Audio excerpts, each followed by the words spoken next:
Hello, hello, hello, and welcome to another live stream by Virtual Flight Diaries.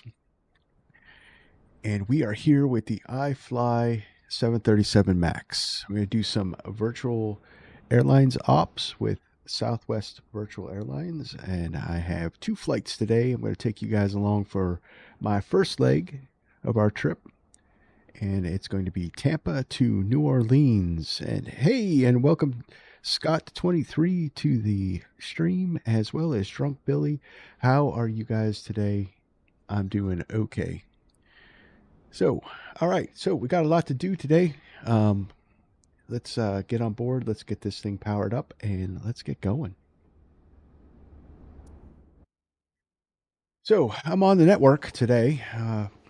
We're flying over Southwest 1549. And what else do we got? Oh, yes. So I want to show you guys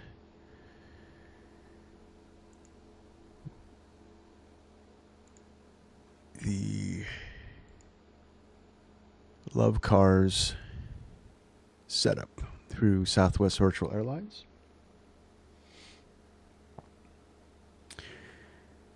So you go onto the website and you book your flights. So the trip times are off. So my flights today are actually in reverse because this trip I picked up is showing a departure time of this afternoon, where this is in the morning. But you don't have to fly real time with them. You can set it up, that you set up your schedule, real time. You can go as real or as unrealistic as you want. But so today's flight, or the first leg of today's flight, is going to be Tampa to New Orleans. So we'll just click on that, and you'll see that. You sure you want to start? Yes. And it'll start us up at the gate, ready to go. So this thing is very impressive in their thing. So if you guys ever heard of FS to crew, so this actually has an FS to crew type setup. So you can call in a dispatch, you can get the weather, you can have a takeoff request data sent. And here's the FS to crew style options. You can set this up where you run checklist and the co-pilot actually flips the switches for you. It's pretty wild, and all for free when you join the virtual airline. The only problem is that it works great with the PMDG 737s, and I can't really get it to work perfect as good as it did with the PMDGs with the Ifly Max. So I have issues. So we won't be running this today, unfortunately, but we will be running some checklists and going from there. So with that said, we got some flows to do. We got some checklists to run, passengers and fuel to get on board, and we got to get to New Orleans.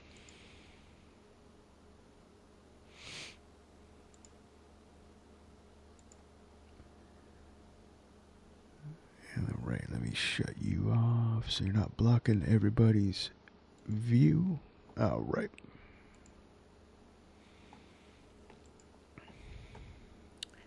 Now, okay, there's just a couple things that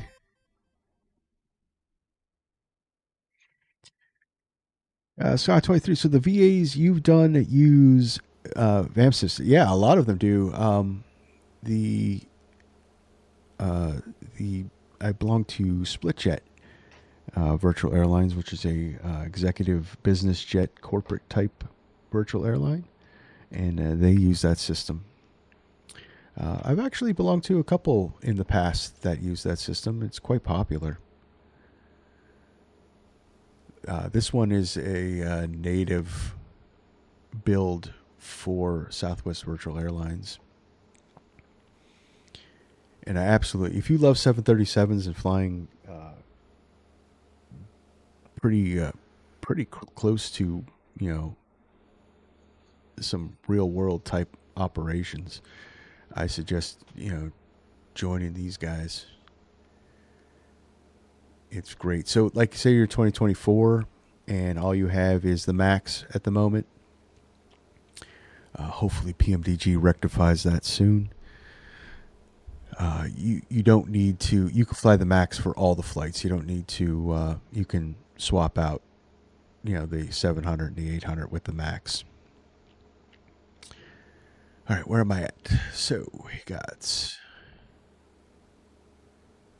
I'm going to close you up for now. All right, so we're on the ground. There's no ATC, as far as I could tell, for the entirety of our trip, but let's hope maybe somewhere it'll pop in.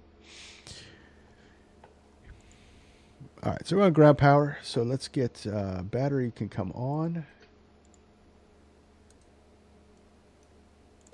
Hook the ground power up. We'll get you on. And we'll get the flow start. So we get, dude, flaps test.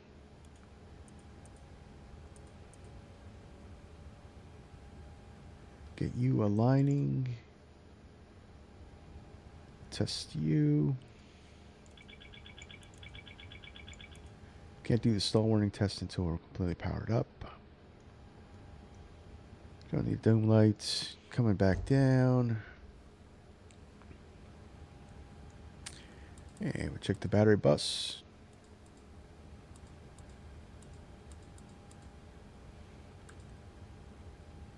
.31 volts on the battery. Got ground power set. That looks good. That looks good too. Let's see, we got position light on. Any collision stays off. We are going up to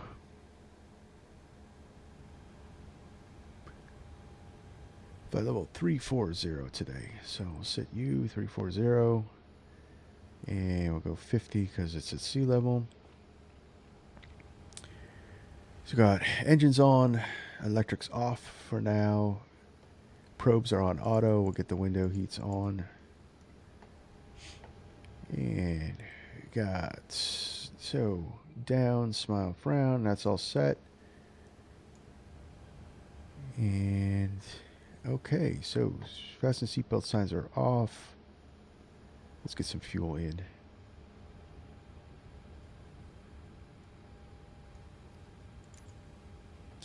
So I downloaded a pretty cool thing from FSTO, which then allows you to toggle this top menu off. And I'm getting used to it, but I'm really liking it. I really hate that this is like a thing.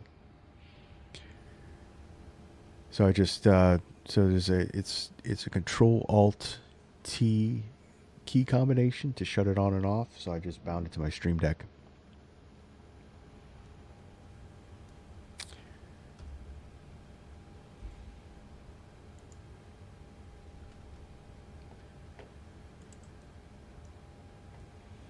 All right, so that panel all looks good. So we'll come down here. Flight director's on. My side is master.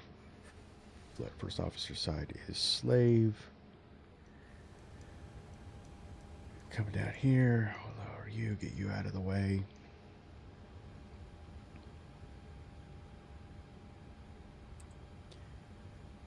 Get some integral lighting on.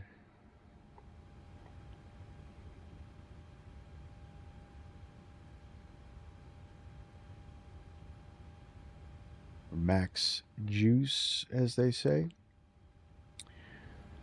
All right, so that's all set. So let's do a fire test.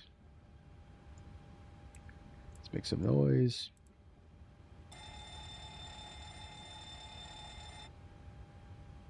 Whip test. A, B side good. And cargo.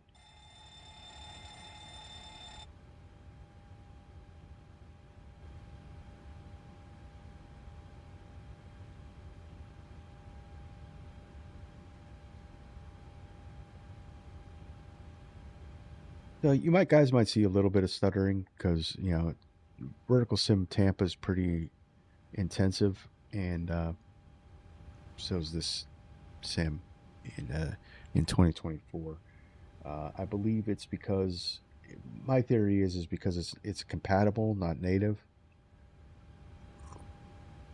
Anything put in native in 2024 seems to work a lot better than going the compatibility route. All right, so let's get the FMC fired up. We got a proper AirRack. That data looks good.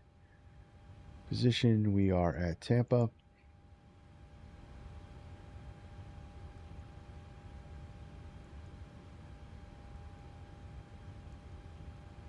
We're doing that. We can get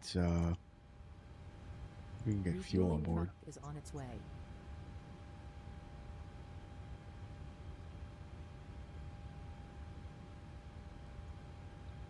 Yeah, we'll take the left side GPS. Plug you in there, and we are good. So let's call our route.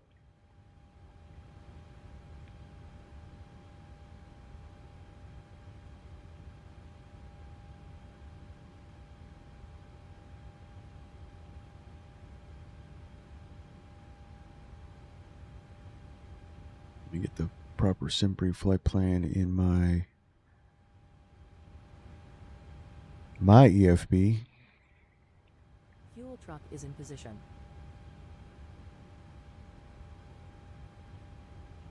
So we're going. I'm going to go one left.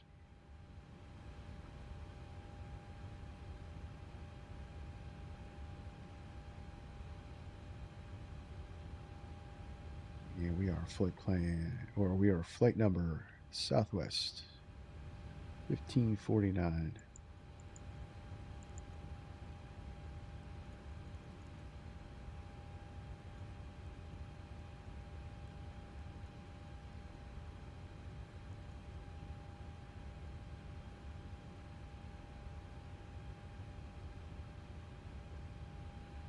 That's good. Activate you. Let's get the departure in. So we're going one left for our departure, and we're using the Dormer 3 to fruit. Excuse me. And pop that in there. There's no ATC on, so we're going to climb out the SID. So it's our top of climb. Doesn't look like anything restricted.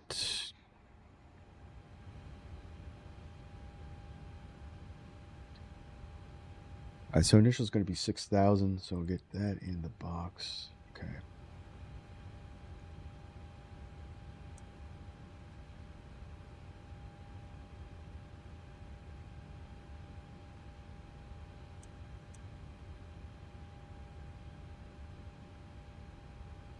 So, fruit is set. And for our arrival, we are arriving runway 11. So let's get the ILS 11 in here. We're so from this direction across the Gulf, no SIDs are available. So we're just going to go with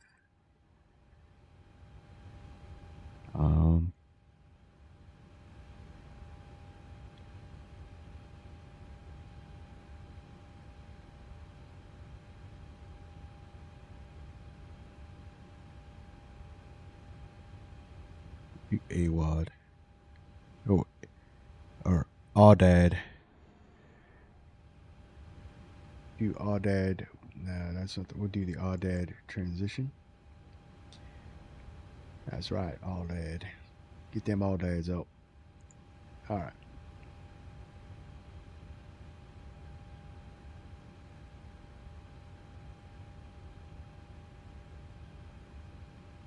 All right, so arrivals in. That's good. We got perf in it to go. So we got fuel on board. Let's go over here. With our fuel on board, we can actually fire up a poo.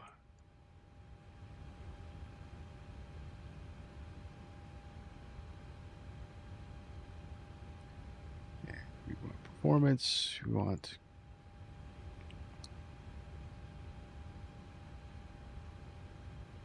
there we go. Oh, weight and balance. So we got today we are taking 158 passengers on board. We can actually start them up. Boarding requested.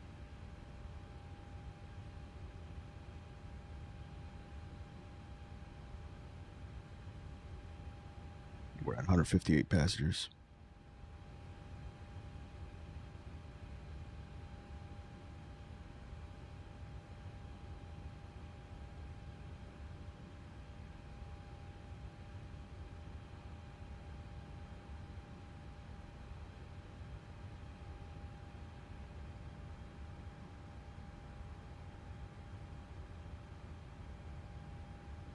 And yep, let me look real quick. 158 passengers and cargo.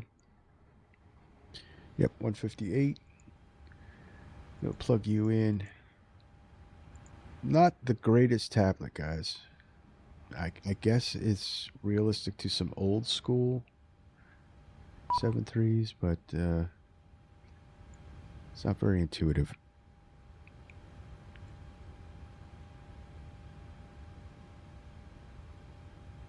And cargo, we're going to go 6,400 pounds.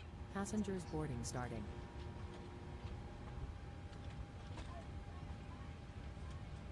Set payload.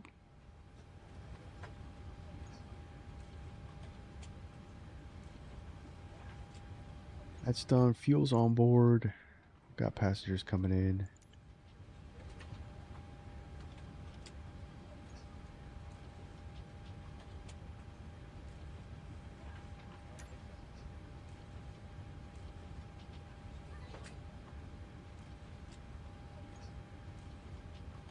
Let's check my settings here. Yeah, that's all set. All right.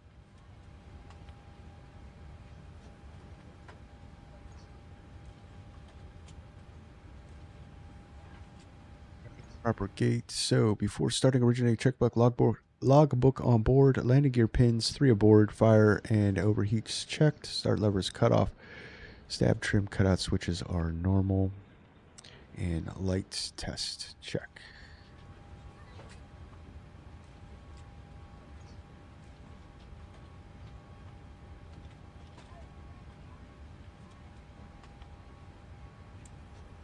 Get you.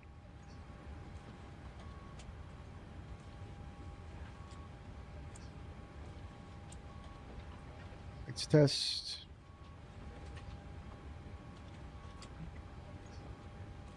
Originating checklist complete.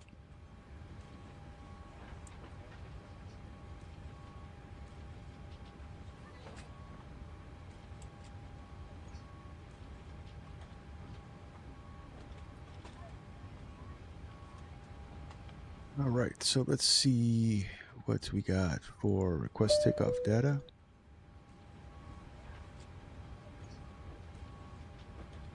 So the company is giving us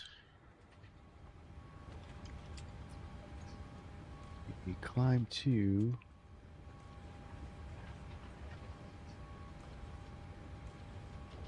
16.9.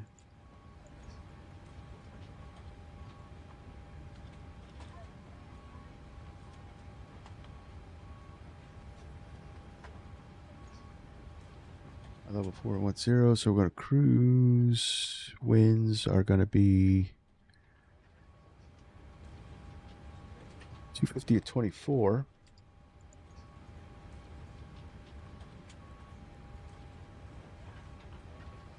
And we got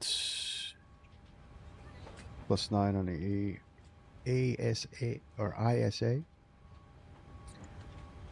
+9. That's all set. That looks good. From UN1, so we got climb to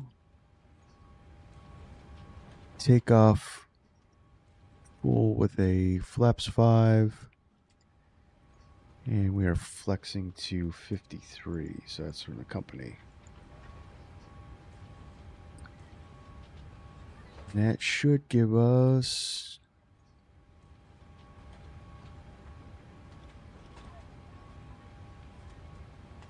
2.6. All right, so flaps 5.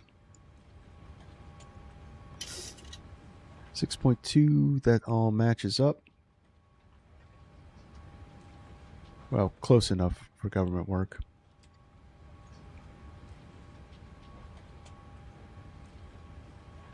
And V1. So I have a feeling these numbers are not for the max. These are more max numbers. We'll set them in. I'm going to go with what the computer is designated. And, all right, we're in. We've got legs page. Go vectors Sykes. And then Dormer.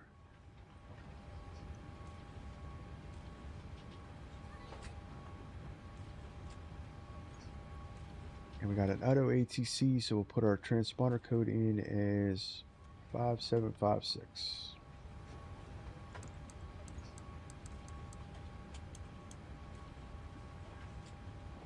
You on.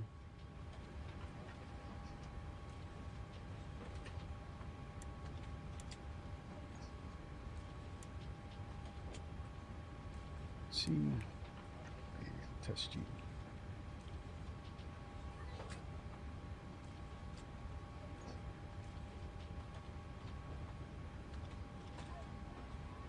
Guys, test on. System test okay. CPU on power.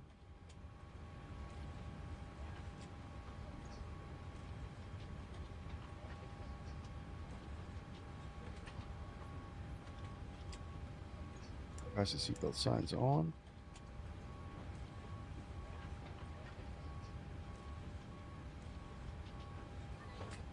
All right, ladies and gentlemen from the flight deck.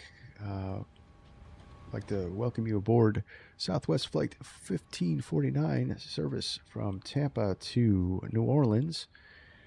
I want everybody to sit back, relax, and enjoy the flight. We're going to cruise up to a flight level of 34,000 feet, and we expect a smooth ride.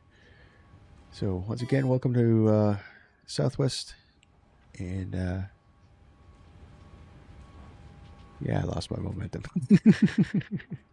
All right.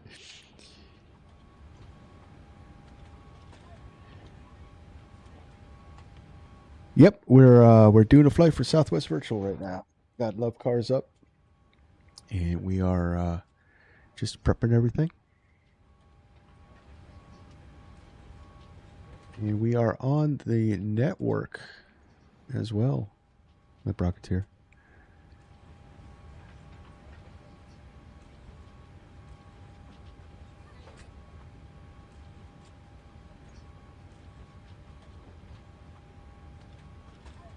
So we got our auto ATC squad coding.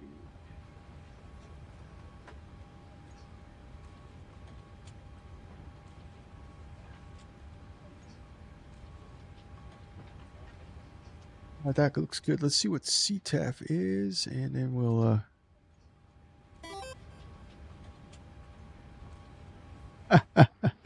right? Wow. Yeah, I'm in the max too. Not, although there's some stutters, it's not quite dead to me. Yeah, I got to do some catching up. I'm behind with them. I think I'm almost due to get a little message that, hey, you haven't flown in a while.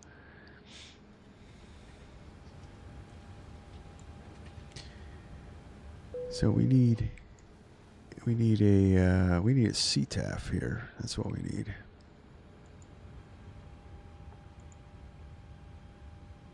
$119.5. Not too many windows open. Hopefully the sim stays okay. $119.5. Really do need a panel.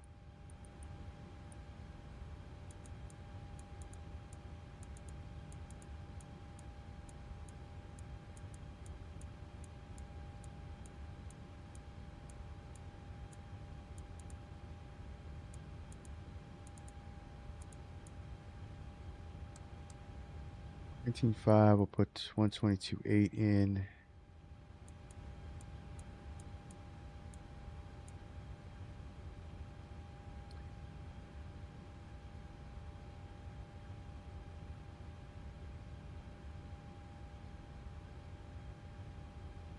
So that's in.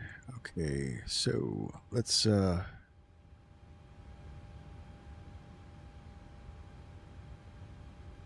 review some items. Terminal charts.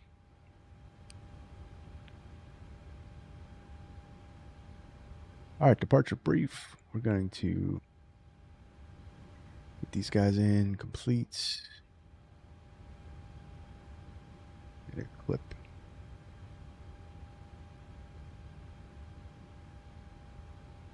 And 9, 10, 9.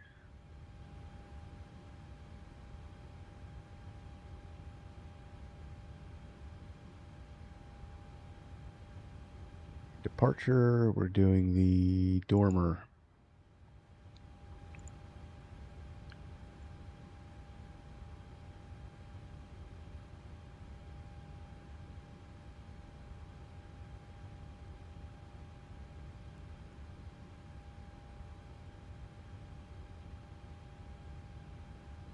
Go back, we're going to do this. All right, so departure, we're going to be departing from gate C36. And it looks, and we're going to be taking off one left. So our best bet is going to be Bravo. Or yeah, hang on. Can we zoom in here? Is it possible?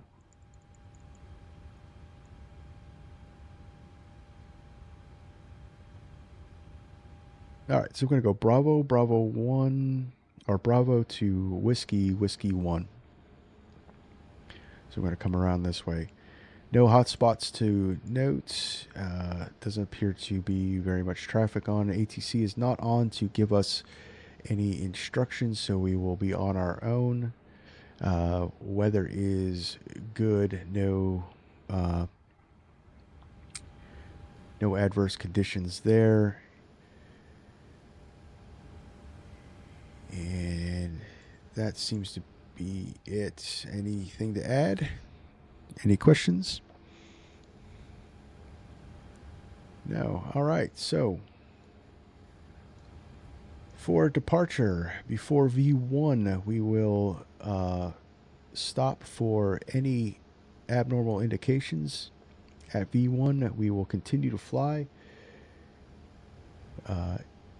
We'll fly to 1,000, clean up the airplane, and then we will sort out the conditions from there. And if we do encounter any problems, we'll return back to one left. All right, so that's the departure brief. And yeah, so boarding is complete.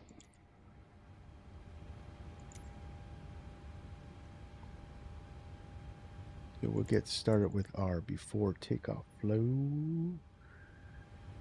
All right, fuel pumps come on, yaw dampener. Okay, come on. And we'll do a stall warning.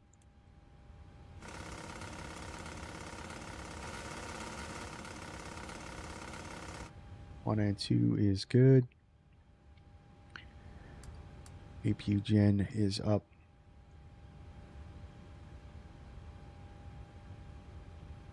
That's good, that's good, that's good.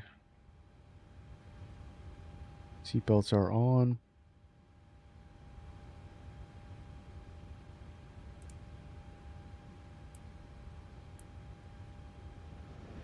Starts. So we got A's on, B's off. The Southwest Airlines procedure, or virtual airline procedure anyway. Don't know if it's real world or not, but we're going to go with our virtual companies on how to fly the plane, or how they want the plane flown. All right, so like I said, landing elevation, and we get the collision light can come on. That looks all hunky dory.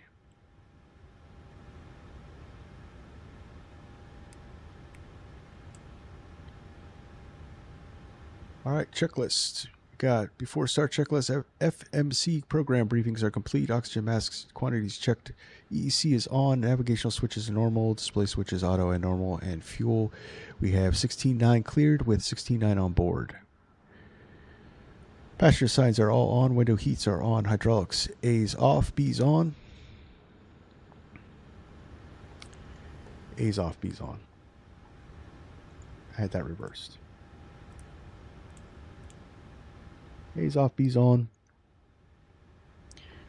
Pressurization is set. Flight instruments. We got 30.36 or 30.26 set.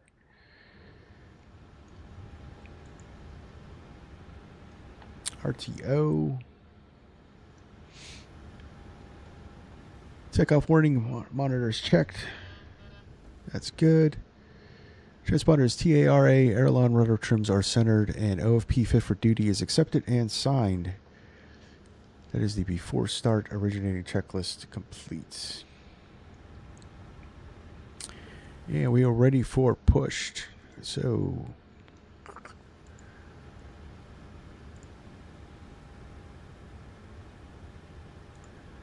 weights and balances. So we have zero fuel weight is 136.5 set. Gross weight is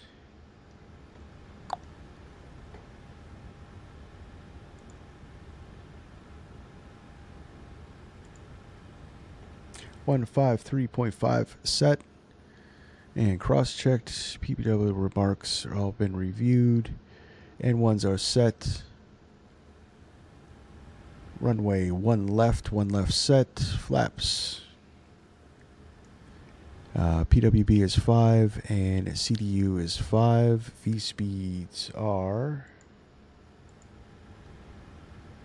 138, 140, 151 set. Stab trim is 6.2 and that is set. Minimum cleanup altitude will be 1,000 feet above the ground. Flight deck door is closed, lights out. Let's double check. We got to close everything up.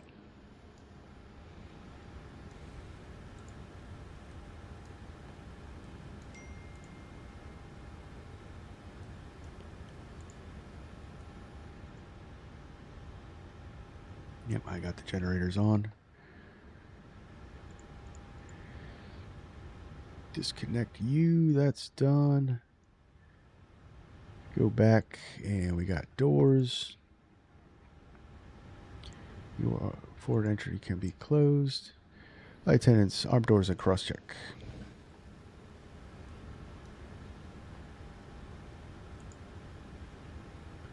And we close you. All right, we are all sealed up and ready to go.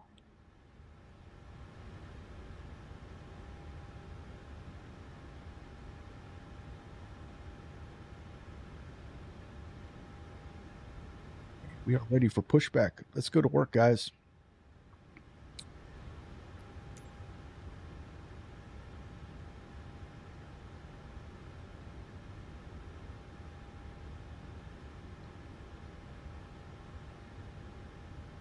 Tampa traffic Southwest 1549, pushing back gate Charlie 36. Tampa. Hello, Captain. We are ready for pushback.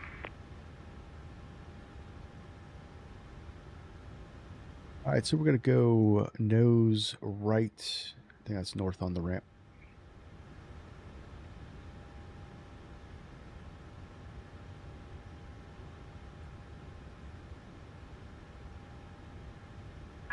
Departure checks completed.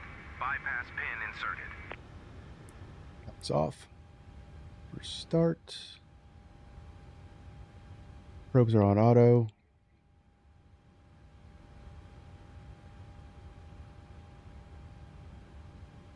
We'll set you to V2. Locking gear. It's 20. Say it was 151. So, yep. Okay, V2 plus 20.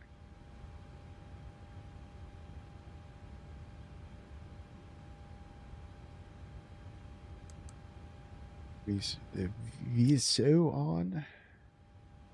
No, nose right. North on taxiway Gulf. That's what that said, I think.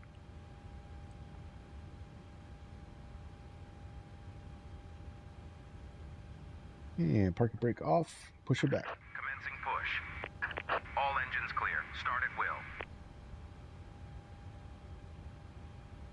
We'll just clear the baggage and then we'll start our engines.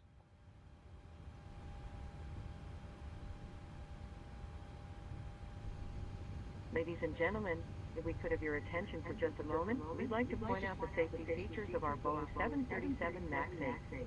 A safety information card is in the seat. All right, starting engine 2. To fasten your seatbelt, slide the flat end into the buckle. Pull the loose strap to tighten. To release, lift up on the buckle. Position your seatbelt tight and low across your hips and wear it any time you are seated.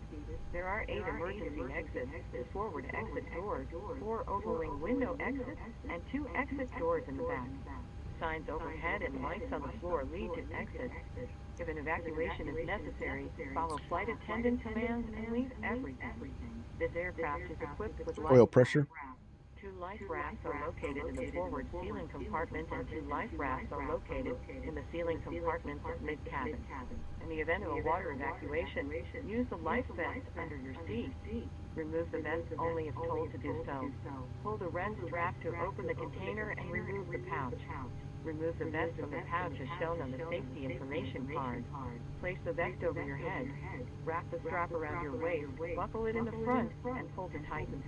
Once outside, hold down on the red tab to inflate the vest. To manually inflate, blow into the tube at your shoulder. Your vest has a light that turns on automatically in the water. Please refer to Monitoring. the information card for use of a life vest on an infant. Flight attendants will distribute additional vests. Roll back. We are coming by to check that your seatbelt is fastened, your seat back and tray table are in a full upright and locked position, and your carry-on items are Really? in front of you or in an overhead bin, leaving the area for your seat clear. Smoking is not allowed on board, including the lavatory. The use and charging of electronic cigarettes is prohibited. Federal law prohibits tampering with, Hold on one second. or destroying any smoke detector in an aircraft lavatory. It is also prohibited to consume alcohol that you have brought with you on this flight. Federal aviation regulations require passenger compliance with the lighted passenger information signs, posted placards, and crew member instructions, including information on seatbelts and smoking. If needed, 4 oxygen masks will drop from a compartment overhead. To activate the flow of oxygen, pull down on the mask until the plastic tubing is fully extended. Place the mask over your nose and mouth and breathe normally. Secure the mask with the elastic strap. Although oxygen will be flowing, the plastic bag may not inflate. Continue wearing the mask until otherwise notified by a crew member. If you are traveling with children or anyone needing special assistance, put on your mask first. Please remove any face coverings before donning an oxygen mask. We are here for your comfort and safety. Please report any unwelcome behavior to a flight attendant. Thank you for your attention. Now sit back, relax, and enjoy your 1 hour and 45 minutes flight to New Orleans. Welcome aboard.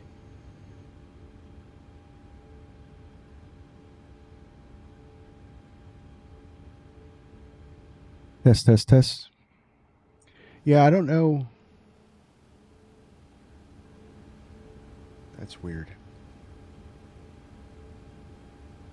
Normally that doesn't cross bleed like that. So let me know if it does it again. I had to mute the mic. That's why it's the mic picking up a speaker that's on here. I could turn that down. It might be just too loud.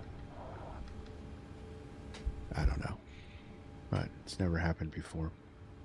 All right. Anyway, so where are we at? So good engine start on 1. Let's turn 2. Or I mean, good engine start on 2. Let's turn 1. And we'll set the parking brakes. Waiting your confirmation for a good engine start.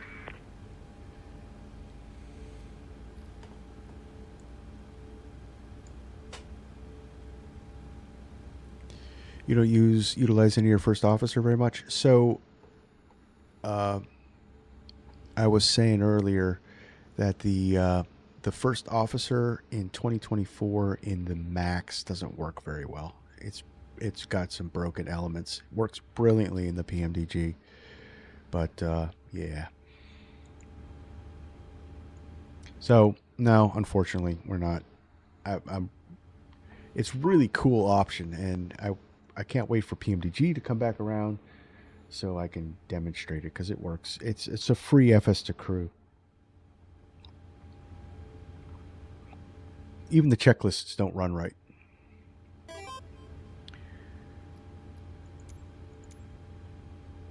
Cockpit to ground. We have a good engine start.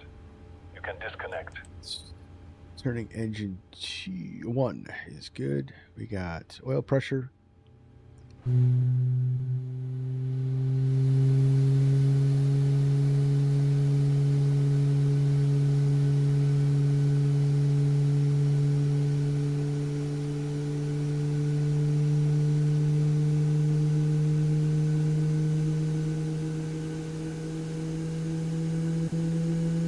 Unlocking gear.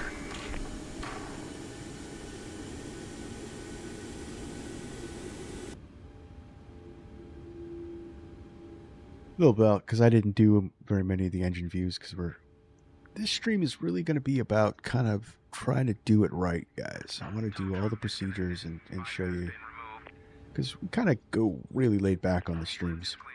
Right is clear.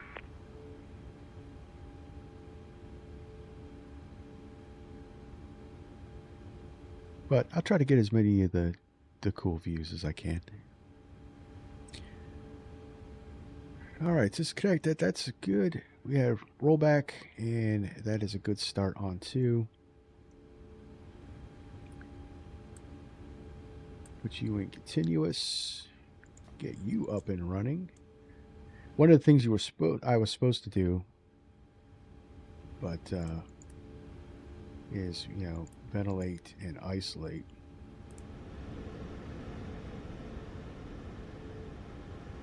They're on gen. Oh, wrong way. The click style is weird with it. I don't know.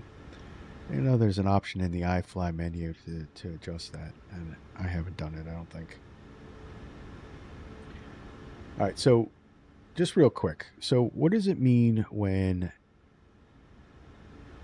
they say up here on the flight deck, isolate and ventilate? So we started engine 2, right?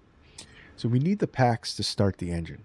So, but the common procedure is to start the airflow back into the cabin because it starts getting uncomfortable back there. So we turn the right pack on for the engine running. We then isolate that pack so that we could still run the APU through the left pack to start the next engine. So that's what it means. It means isolate, ventilate. All right.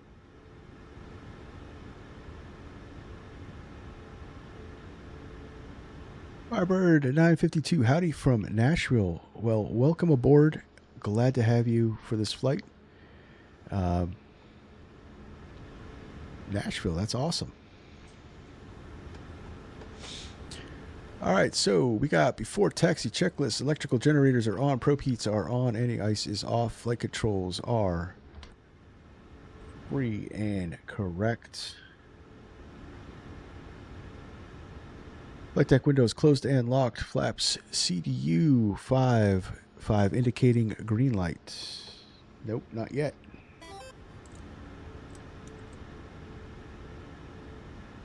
Probably should do a taxi flow before I start that checklist.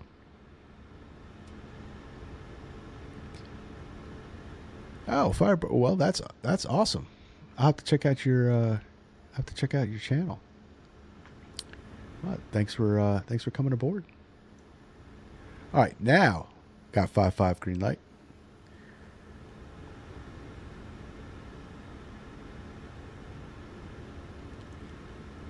And we are ready to taxi.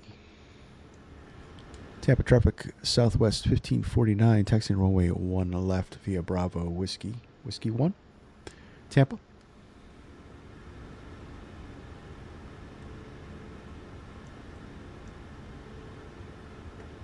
All right, so VNAV, we'll be going up. So we're going to start off with the runway heading. All right, so that's all set. And we're good. So, brakes released. Let's get out of here, guys.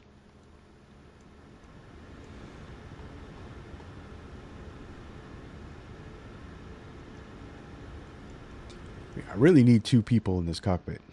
You know what would be cool if we could get shared cockpit in 2024? I don't think they really did. They really have shared cockpit in 2020?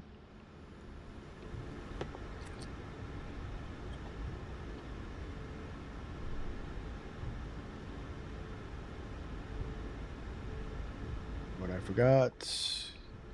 Boy, I'm just messing up left. All right.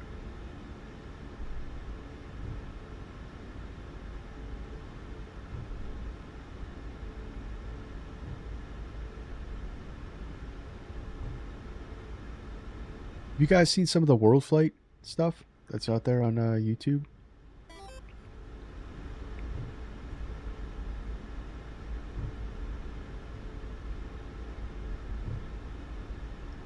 Yeah, it'd be really cool, right? You know, those devs promised a lot of stuff.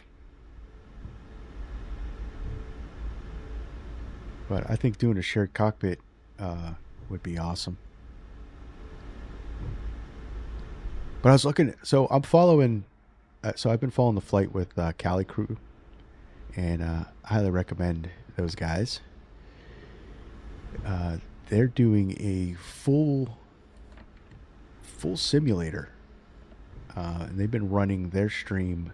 So World Flight, if you don't know, is a 7-day around the world event, and what Cali Crew is doing, they got a full simulator, and they've been running nonstop 24 hours with crew rotation through all the legs so far. They're now in Europe.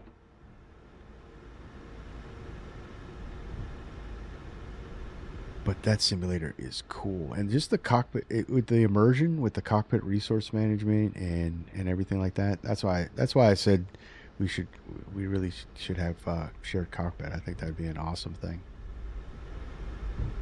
If it ever comes out, we're definitely streaming shared cockpit. The Rocketeer, you on board? Do a 737 Southwest Virtual Airline Ops shared cockpit.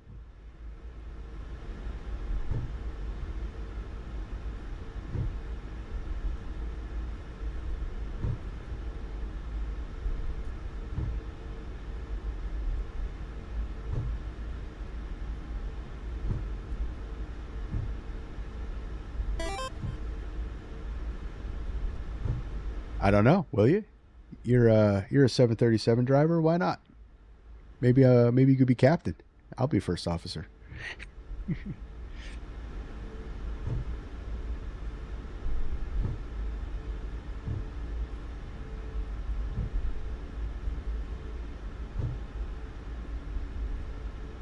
So, hopefully, Microsoft comes through. There's a lot of things. We need shared cockpit. We need chase plane to come out. We need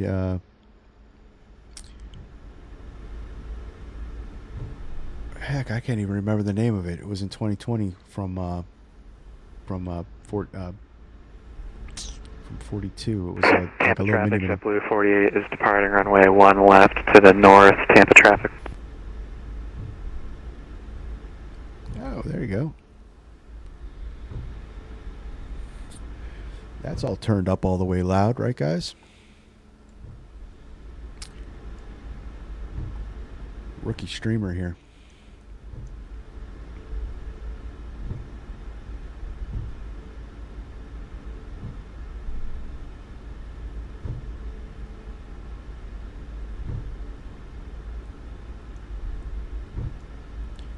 All right, so before takeoff checklist, minimum takeoff fuel verified, departure plan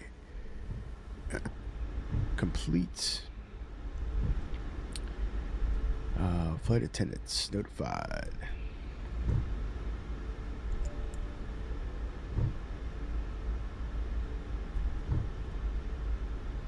Flight attendants seats for departure. Electrical generators on, anti-ice is off, packs are on, bleeds are on. Switches are continuous. APU is off.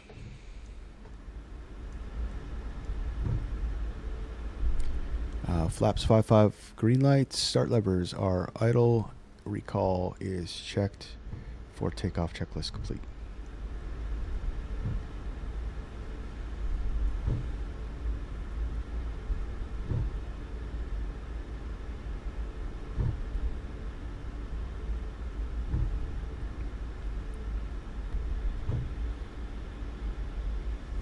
And Tampa traffic, JetBlue 48 is airborne, 1 left, proceeding direct to Sinky on the Baypo 2 departure, final call, Tampa.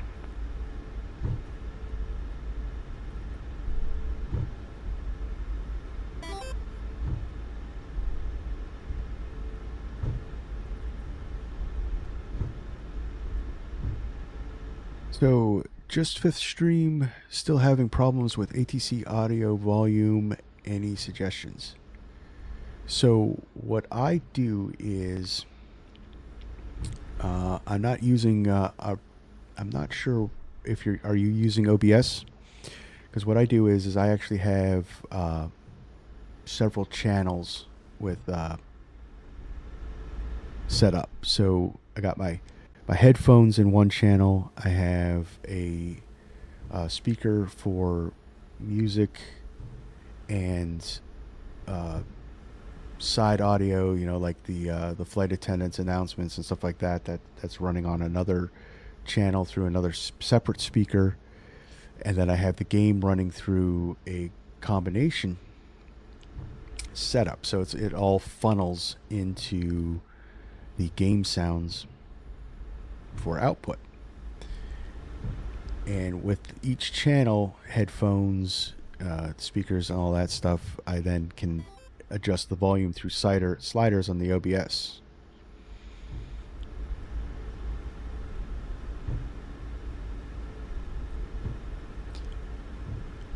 Say intentions AI. So, yeah. So then what you do is then, so like I have the ATC running through my headphones, even with say intentions beyond ATC, VATSIM, all that stuff. You just point it through a speaker channel, and then you can adjust it for streaming.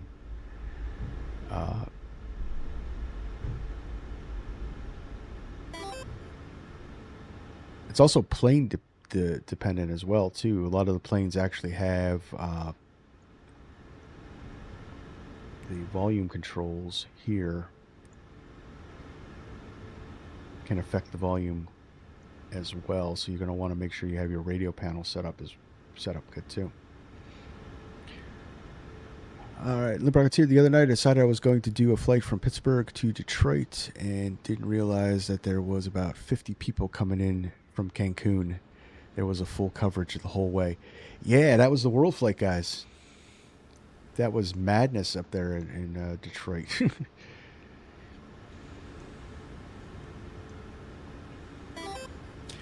Yeah, Firebird 952. Yeah, just give it a try. I mean, it took me forever to figure all that stuff out.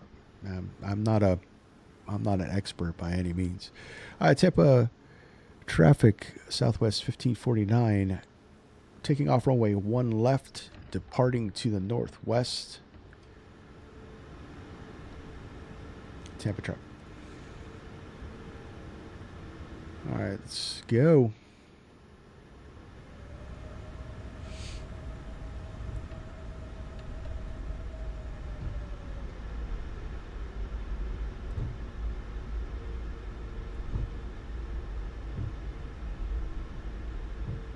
Line it up. So, auto throttle on.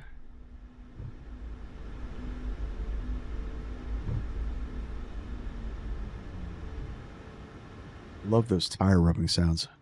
I hope you can get the settings right. You guys can hear this stuff. All right, bring them up. Spool them up 50.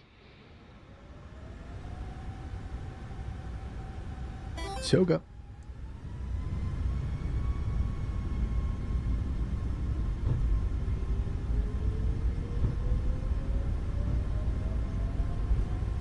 Airspeed's alive. Thrust set.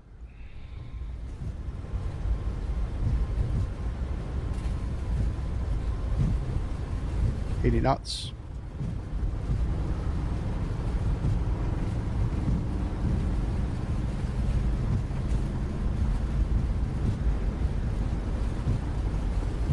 V1. Rotate.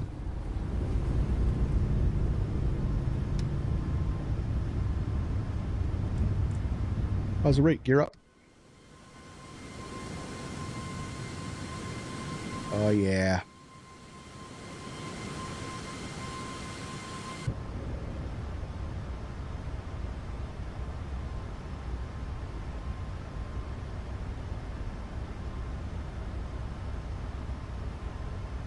That's all looking good.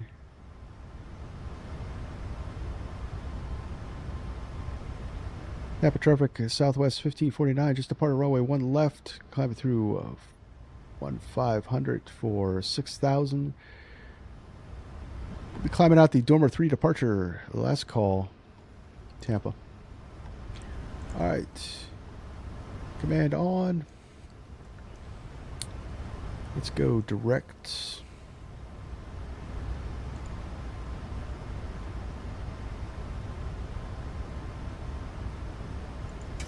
Go direct Dormer.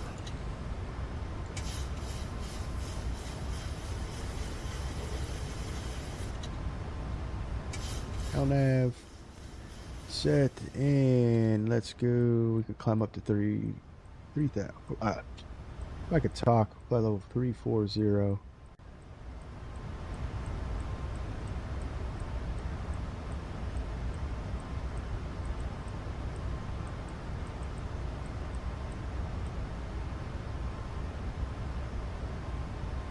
I'll intervene, and we are off, guys. Climbing. Flaps can come in.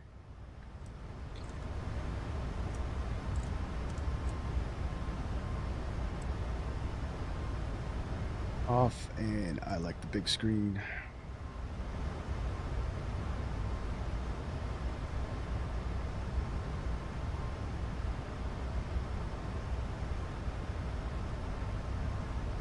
It's all looking good.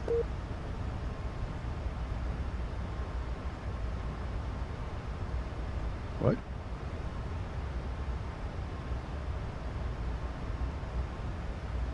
Whoa. My stream just cut out for you guys? Are we back?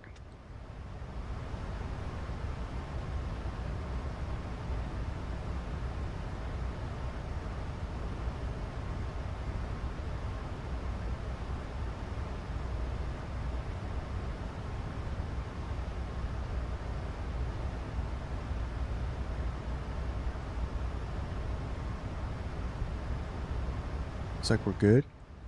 What the heck was that?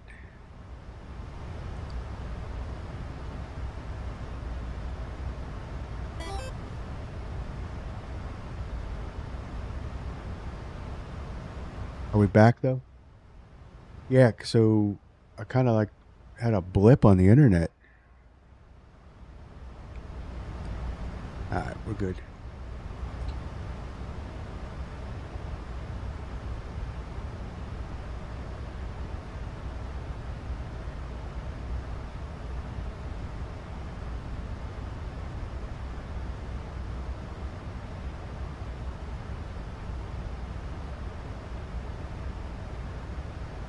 Ladies and gentlemen, use of all portable electronic devices is now permitted in airplane mode with cellular functions. JetBlue. In a few moments, we will be coming through to take this Oh, drink. we outpaced that JetBlue, I We will think. be serving complimentary soft drinks, juice, and coffee. Beer, wine, and liquor are available for purchase or with a I want to make valid sure he's higher than me. There is a beverage menu Yeah. in your seat back pocket, or you may go to the Southwest beverage menu on the in-flight entertainment. Yeah, I cut out. Everything cut out. All right, we're back. Where these options Except are we're not. displayed. Please be mindful of the flight attendant serving you in the aisle not and connected. remain seated while the In that captain seatbelt sign is on. We have lavatories in the front and back of the aircraft. The sign on the ceiling indicates whether the lavatory is occupied. Please do not form a line at the forward lavatory. Your safety will always be our #1 priority, so please don't hesitate to let us know if you have other needs we can take care of. All right, that was weird, guys. Sorry about that.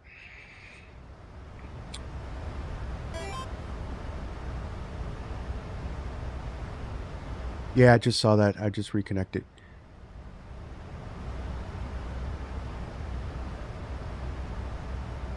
It's saying we are connected to the network. Okay. There we are. We're back.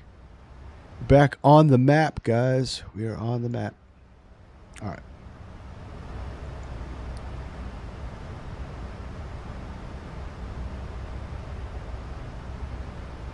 Knock on wood. Let's get this. All right. So we're VNav, LNav.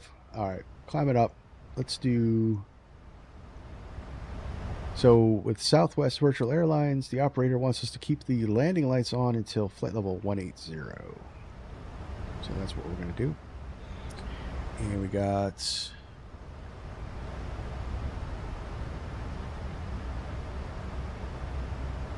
Climb checklist pressurization is checked. Start switches are off and APU is off. Climb checklist complete.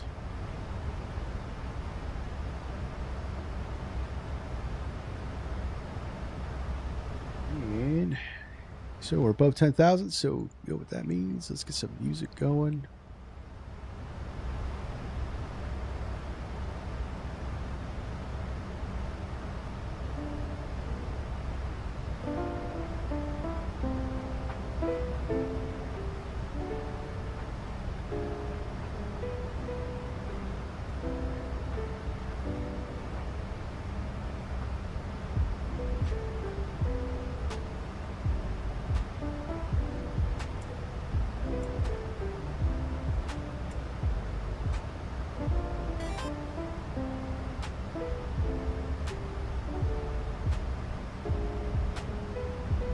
Ladies and gentlemen, fasten seatbelt sign has been turned on. Keep your seatbelt visible. Fasten while seated. Please be careful opening. Somebody read all the Southwest SOP ops. Yeah. All right, that's flight level 180. So standard set.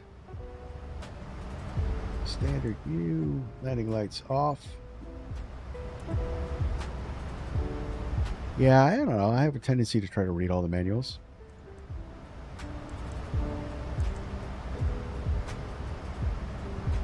I also watch their videos too. I actually really like this airline. It's really well put together.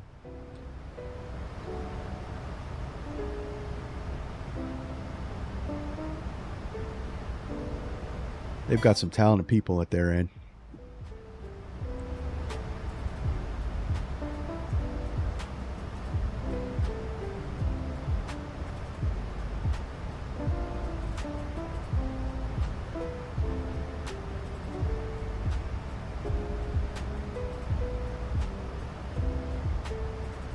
All right, climb it out. You know what? I'll get rid of you. I don't need you. That's just wasted frames.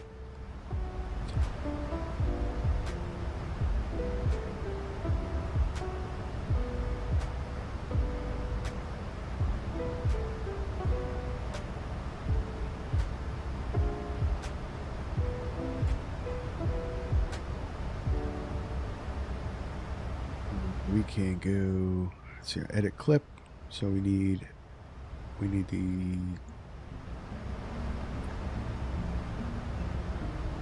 the approach. So we're doing LS runway 2, Cat 2. Complete U.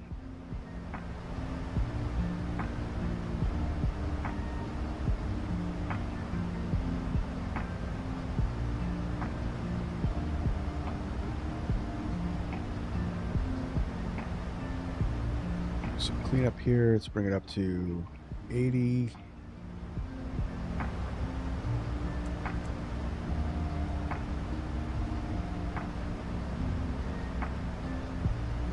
U up to 80.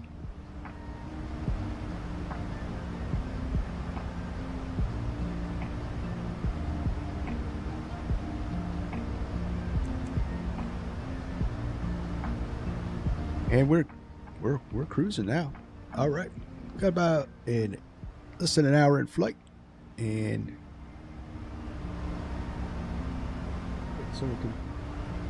so you can see with that, I could just shut off the menu up here. So it doesn't. So like when you're going up here, clicking switches. I got a FlightSim TO. Just look for like menu toolkits or something like that if you guys want it. But yeah, so I just remembered what it. So it was parallel 42. It was flow. So I need flow, and I need shared cockpit.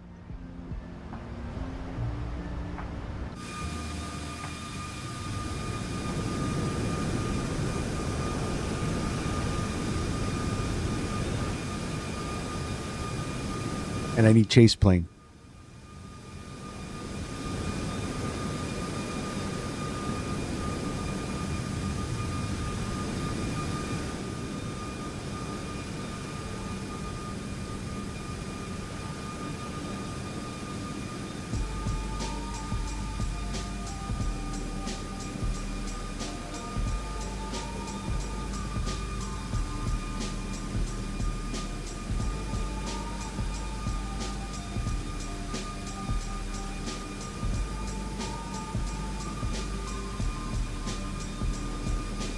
We are out over the Gulf. Let's turn the sounds down just a little bit. These border sounds are pretty loud.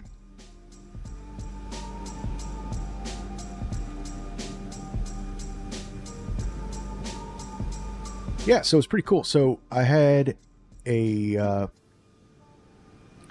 2-day trip set up. So the way it works is you bid out your schedule with the virtual airline, and I had a flight from Baltimore down to Tampa for day 1, and overnight in Tampa, and then because I set it up for today, and today I have Tampa to New Orleans, the one that we're doing here, and then to finish out the day, I'm doing New Orleans back to my home base in Baltimore. And there's a whole calendar option. So let's see here if I can bring that up and show you the website, guys.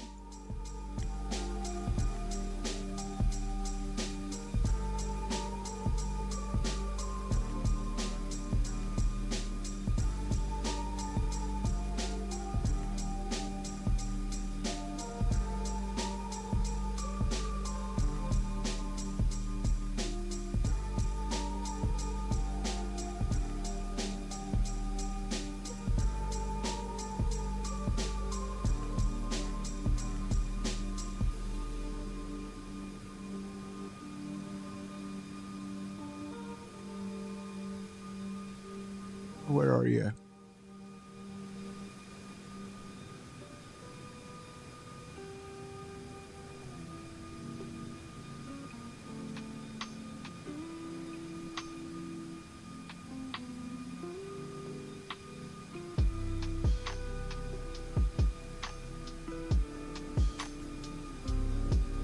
Darn it.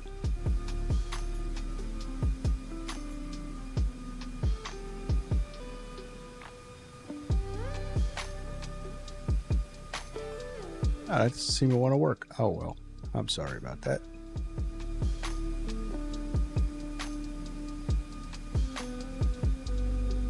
So, Libracotier, just look at it's showing you have 20 flights for Southwest and you only have 1,000 income. And no.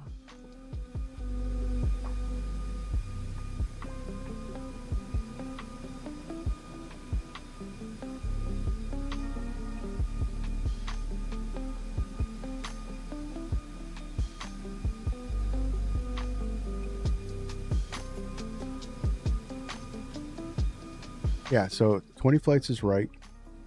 Your income year to date, I don't know why that's so low, right? But yeah, because with 110 hours, I should have more income than that. I don't know.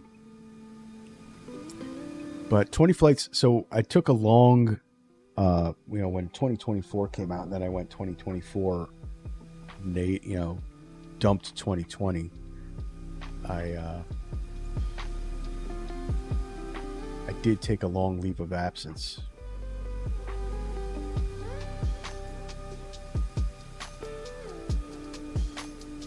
So maybe that's reflective, but the salary should be higher, I think.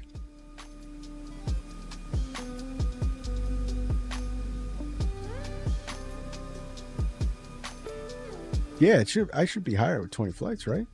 So let me know how you're spending your Southwest money.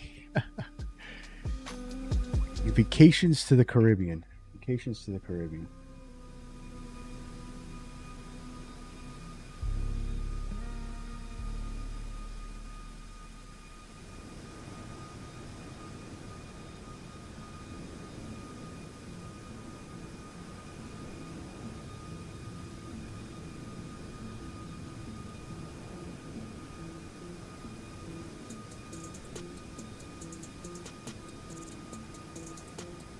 Doesn't seem like that, Rocketeer. Doesn't seem like that.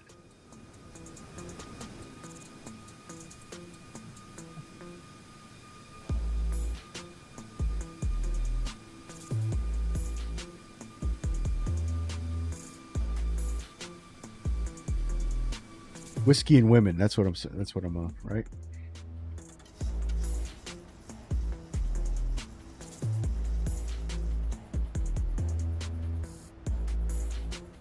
All right, there's cruise. That's still looking all right.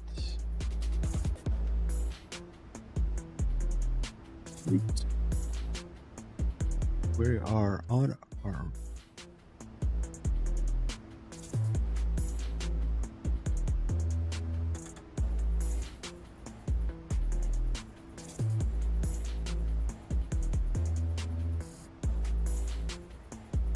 No, I think deadheads are free. Because I know I have like 2 of them. I don't think we get charged for them.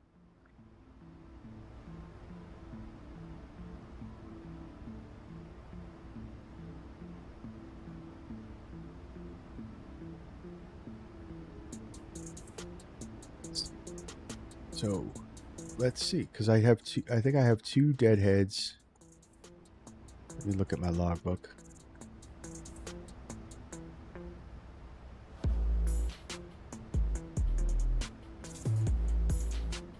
So I have 3 deadheads, actually. 4 deadheads. Maybe I got charged for deadhead.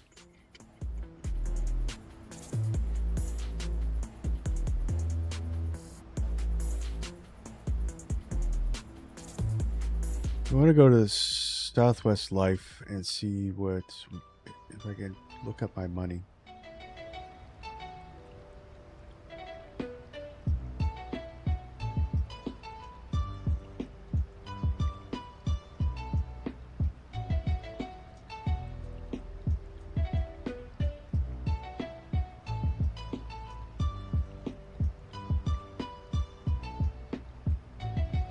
Oh, that's just training.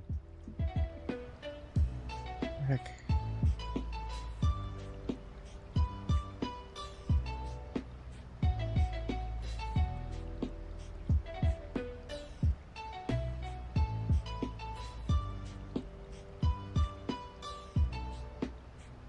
Under my profile.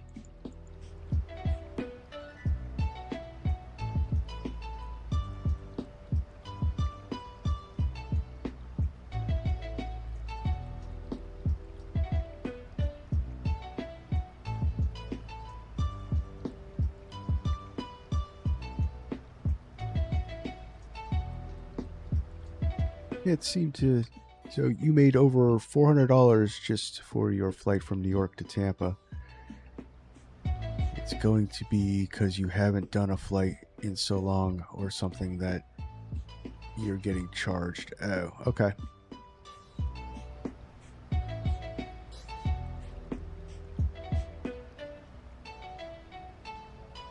Right, so I go a couple months on end.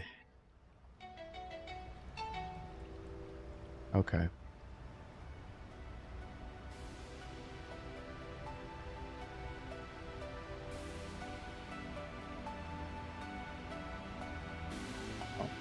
Let's see.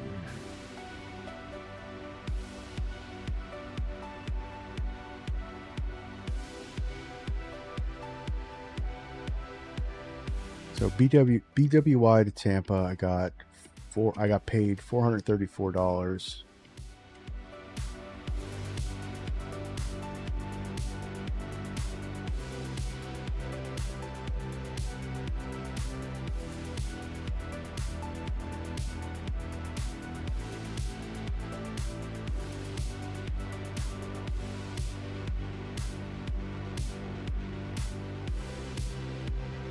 Yeah, so I think I'm getting charged for the deadheads that I did. But I can't click on them to see.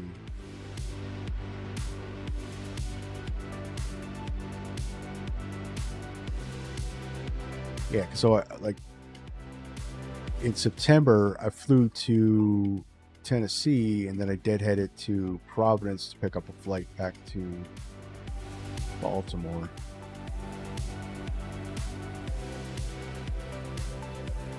I flew from Baltimore to Savannah and then deadheaded back to Baltimore. So I'm probably getting charged for all that stuff.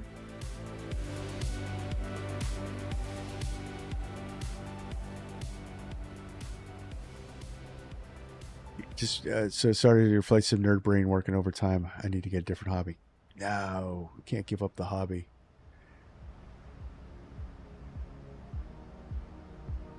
I'll probably sit down and figure it out. But I think I'm getting charged for deadheads, and that's probably what killed my my salary.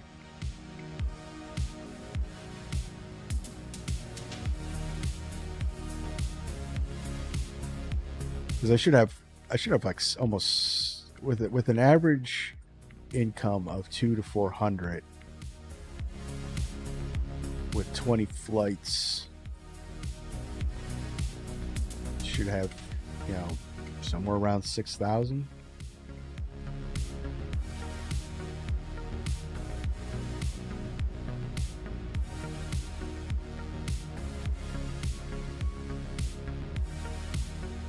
All right, so let's do some math or some work. VNAV, top of descent, 1843, 279 nautical miles. So the clock's over here. We got about 43 minutes to top of descent, something like that.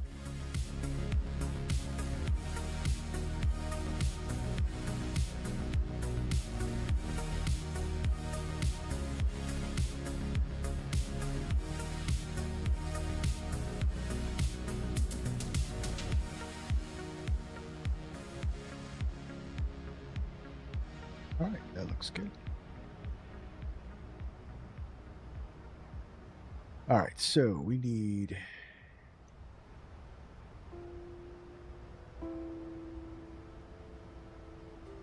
to set this up for my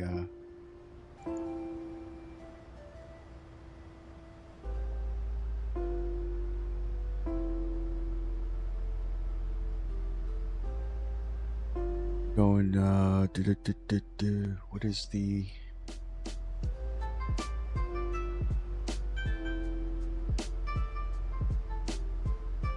so 106 is our thing. What's the opposite of 106?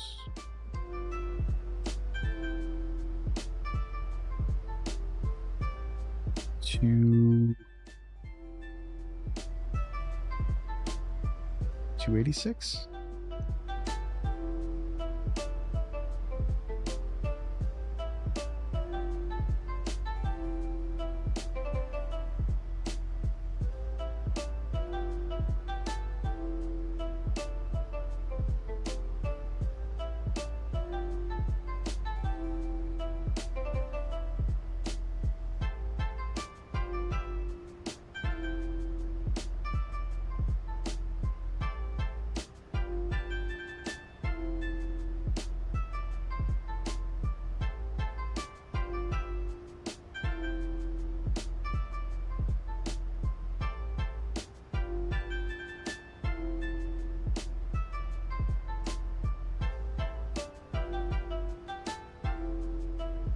I know how to fix that just to make sure.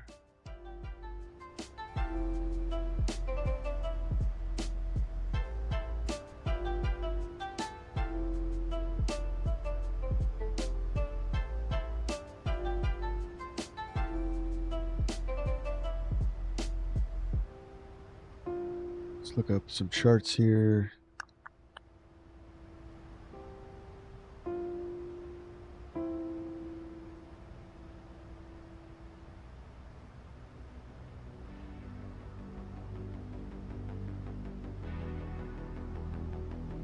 Yep, 286. Wow, how about that? My nerd brain worked. All right.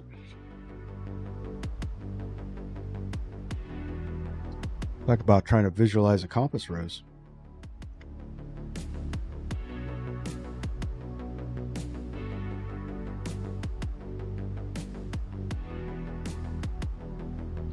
My announcements go away?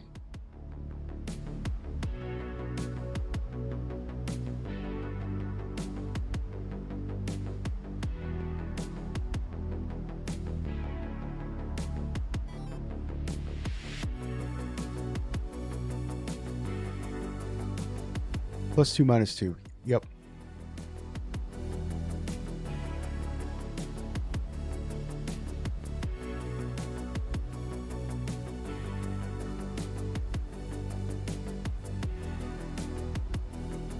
Well, after this flight, 9 more flights, and then you'll get the new job title. Hopefully it comes with a raise. Yeah.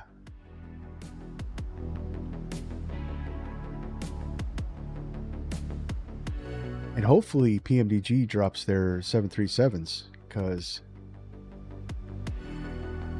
I mean the Ifly is okay, guys, but it's not. Man, I really love the NGs. Not a Max, not the biggest Max fan. I mean, I don't hate the Max. Man, I love that. I love that. I've flown PMDG since FSX. I've been a Boeing Flight 37 guy since Dream Fleet. Dream Fleet had a 737-400 back in, what was that, 2000? Microsoft Flight Simulator 2002?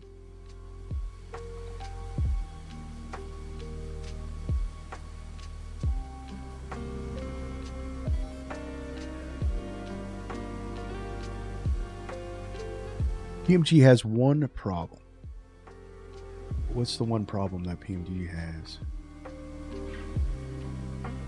They're too big for their britches? Dope. Shots fired. No, PMDG, I like you. I'm sorry.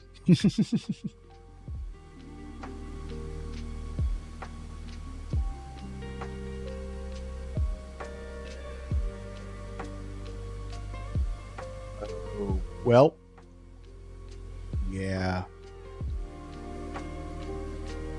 That was... And even when they did their update, they still didn't fix that. Flight deck door closed and locked permanently. Welded shut. So the 2024 native 737 is going to have flight deck door.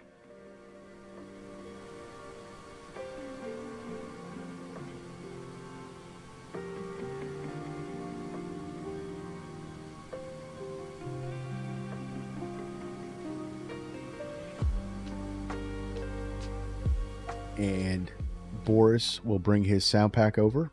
I know he will. Because PMDG, although, man, they really get angry about that. If you ever read their forums, when Boris dropped his 777 sound pack and people were like praising it on the PMDG forums, they were angry. They were like, yo, we have our own sound pack coming up. You know, we've been working on it, and we think it's better than Boris's sound pack having access to the real plane. I'm like, wow, really?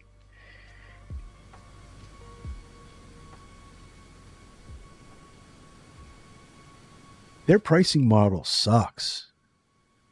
Let's make a 777. We'll charge $77.73 because that's fun. Well, let's make a 777-200ER. Let's charge $77.72 for that one. Let's make a freighter. We'll charge money for that. They're all the same model. They came out with the 777-200L. Charged for that. I don't know. That's why I don't buy them all. So I don't have the 777LR. I have the 300, the 200.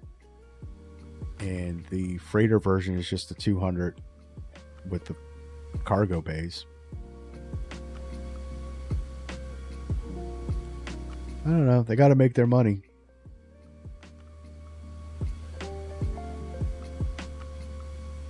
The thing is right. So don't get me wrong here. We all hate it, but we're all going to buy it. So they did do, so when the 777-300 came over, I mean, they did do free upgrades with them because apparently it was easy for them to upgrade. The 737, from what I saw in the forums, is that it's a complete rebuild from the ground up, so they're charging for it. But because I own the NGs in 2020, I think I should get a bit of a discount. I'm not sure if they're doing it that way though. There's a difference in making money and extortion, and they know we're just going to buy it. Yeah, they know we're going to buy it. They know if they dropped it 737 NGs 2024 native $100, people are just going to be like, okay.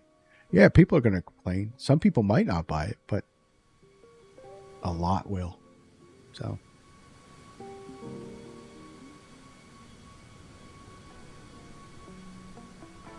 they know we're going to buy it because there is no NG competition.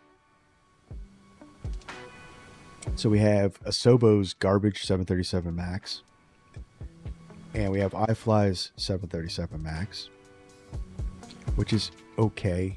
They still haven't brought it native to 2024. But PMGG knows they're the top of the game right now. So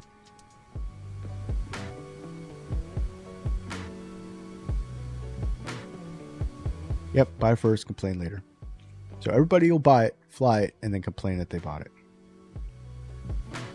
But in the meanwhile, they're like, oh, this is an awesome 737. I mean, don't get me wrong. Their models are phenomenal. I mean, I love flying PMG 737. I flew PMDG 737s all the way back when it was, you know, the 400 or 500 series. So what are you gonna do, right?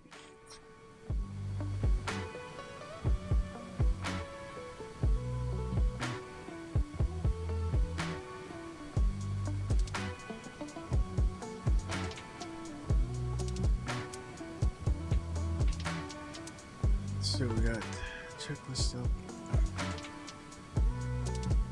That's the thing. I hate I have to use a digital checklist. I wish I had a good checklist with the 737 Max.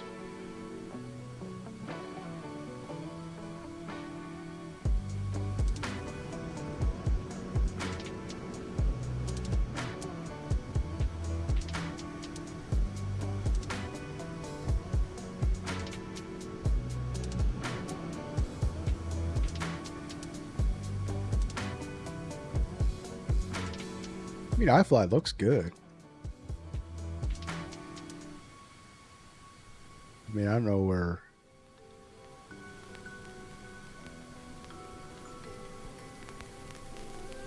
Some guys are saying that it's not that good looking. I even flew the Ifly. So I think Flight 1 had the Ifly 737-500.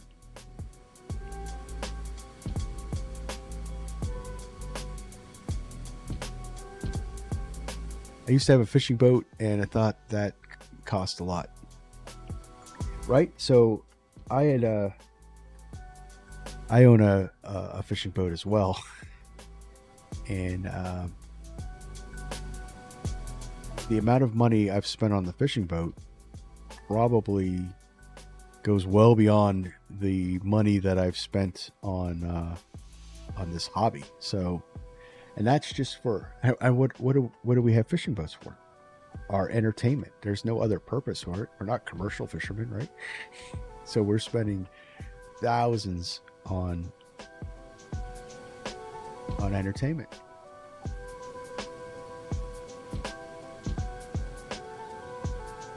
I mean, let's look. So I had a 23-foot Maycraft slipped down the Jersey Shore. So between maintenance costs, winterization, winter storage, slip fees,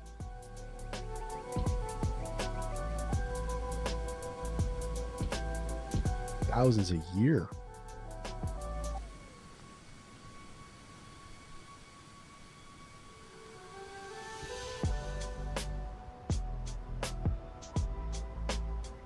Still good.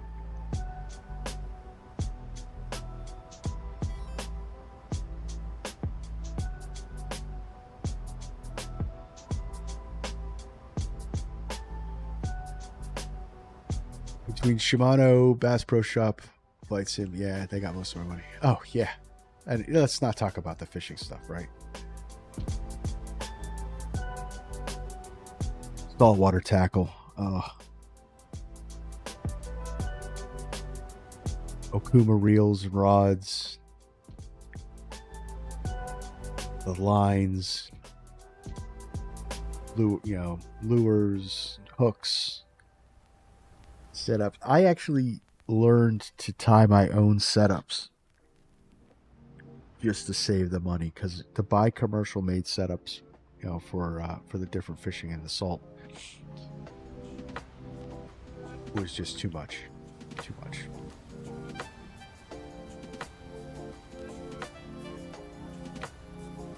So yeah. I mean, it was just way cheaper to buy the lines necessary to tie your own rigs than to buy the commercial made rigs.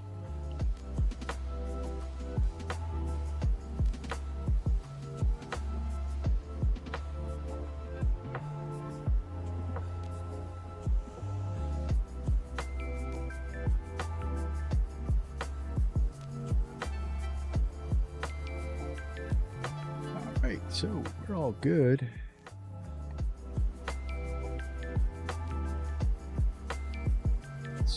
No, I'm going to forget you. So this is not the phase that we played this, but I'm going to go break 2 just to have it on, because I always forget that.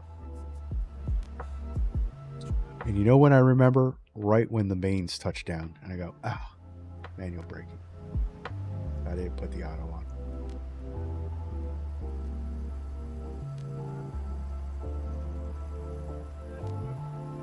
So let's get some of the other stuff together for our landing.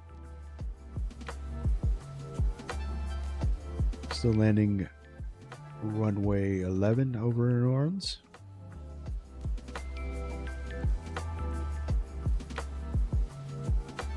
Oh, that's cool. That's all set.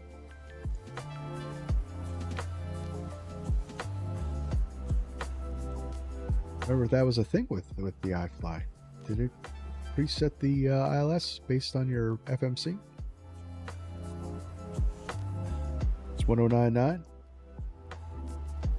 And we are 106 on our course heading.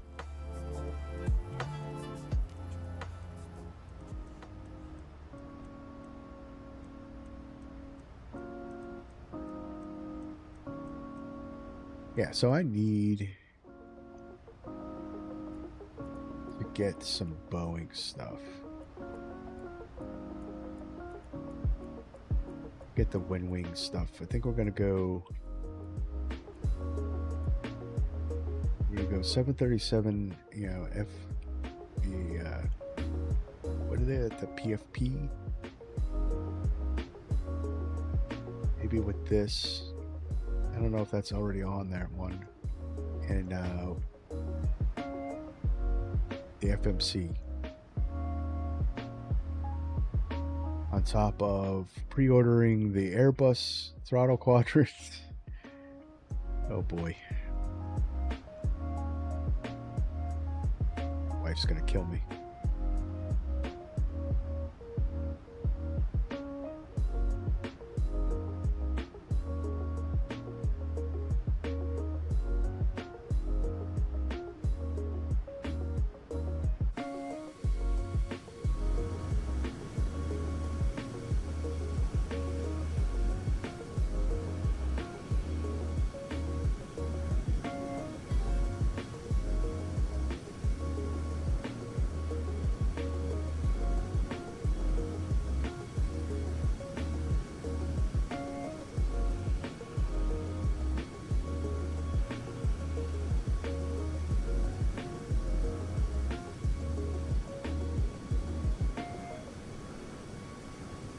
Oh, cool. All right, ATIS, or the METAR, we got 156 10 miles was really scattered, 43, scattered 250, 26, 322.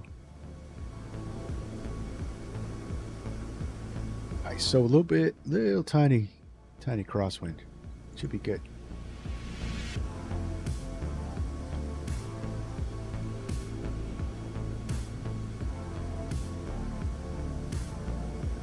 Got to set that up.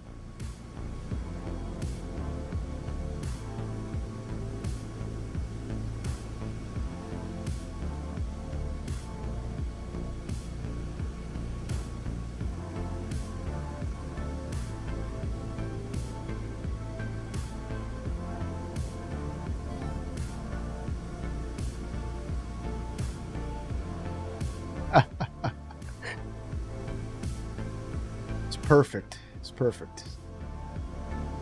I love it.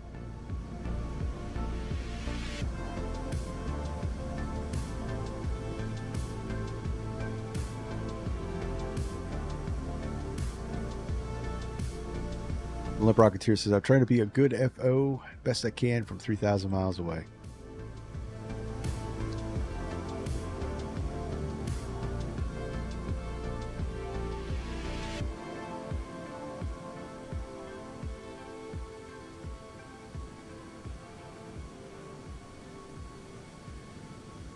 All I need is a flight attendant to fetch me another cup of coffee.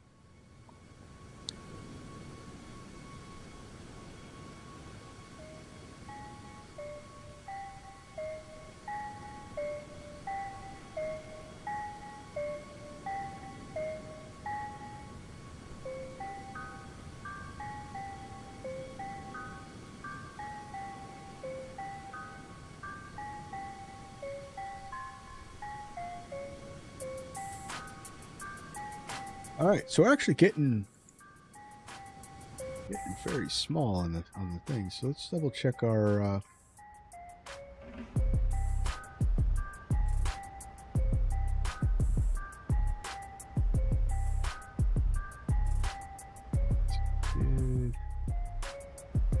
That's for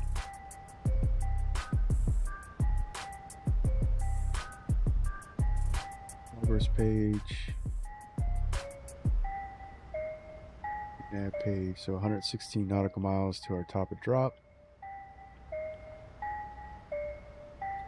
And we're just going to come down to our intercept altitude because we're not on any SID, or star, I should say.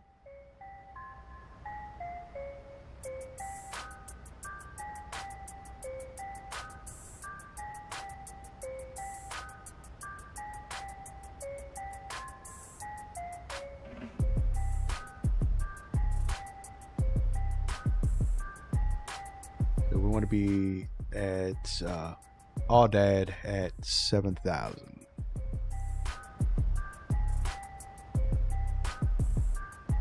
This phase of flight, we wouldn't really do this, but because I'm streaming and not completely head in the cockpit, I'm just going to get ahead of the plane a little bit.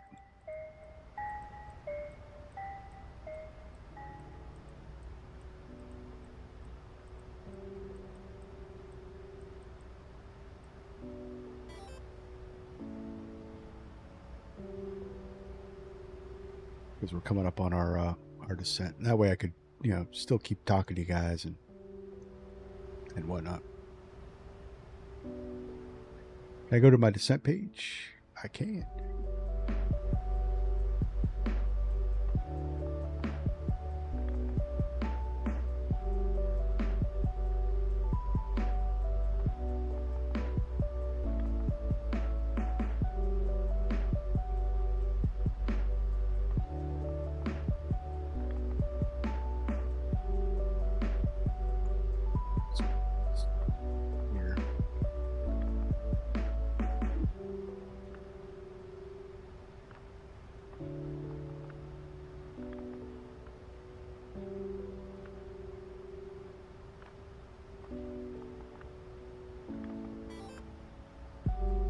Why I hit that again. .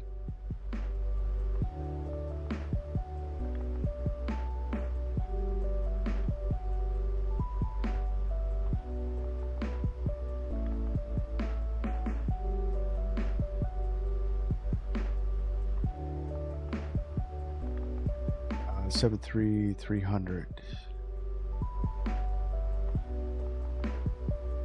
Oh yeah, my target speed for descent, yeah.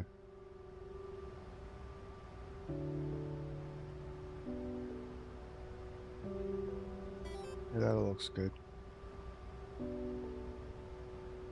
We actually we can put, so if ATC gave us a descent altitude restriction, we can actually program all that stuff in. So didn't have to tell you to do a thing other than what you did yourself. Yep.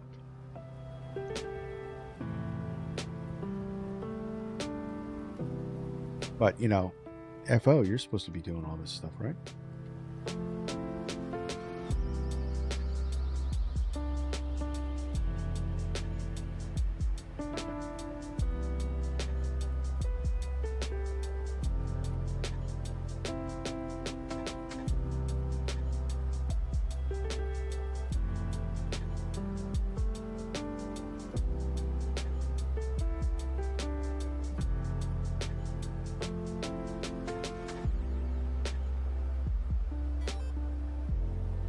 So yeah, I could get that in there, get that ahead of the. We could prepare for the descent checklists. So we're gonna do a flaps 40 landing. So we're looking at 138. That checks with the landing calculation. Let's see what our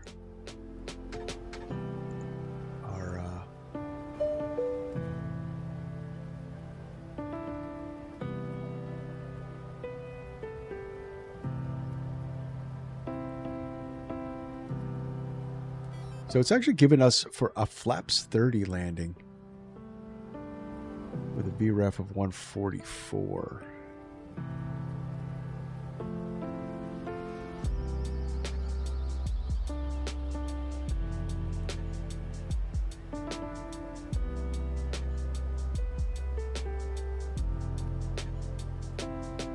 Oh no, you're doing great.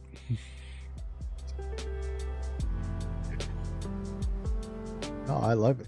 So, all right. So the company wants us to do flaps 30, and yeah, we're gonna go flaps 40.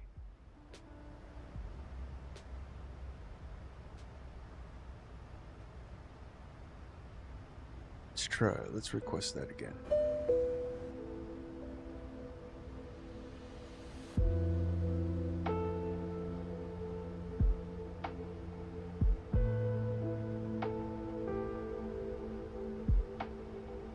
So VREF target speed +5. So let's look at +5 calculation. So we want 143 at flaps 40.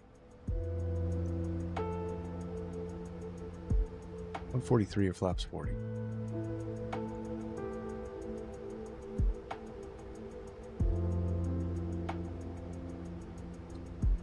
+5, where? Oh yeah, right.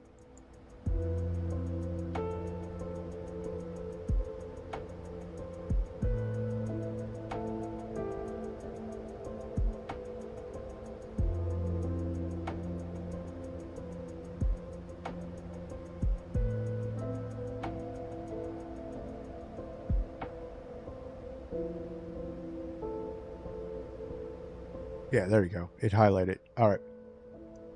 So it should automatically calculate for us. Right?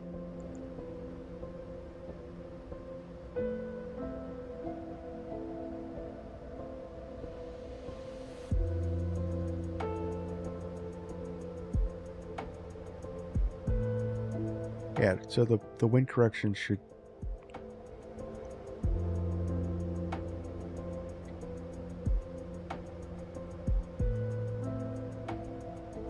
Yeah, it should automatically correct it for us then. All right.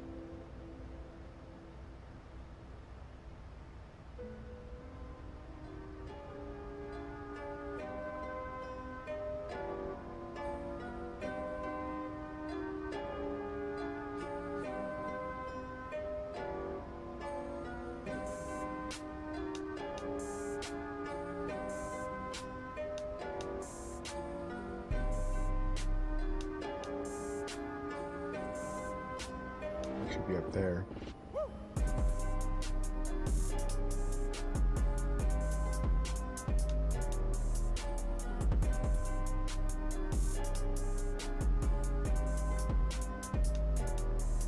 All right, so let's brief the approach. So we're coming in and we're going in, are intercepting the Audad at 7,000,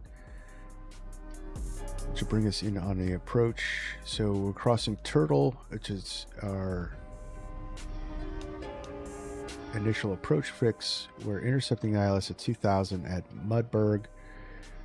We are going Cat 2, so we should have a radio altimeter of 100 feet. So let's set that.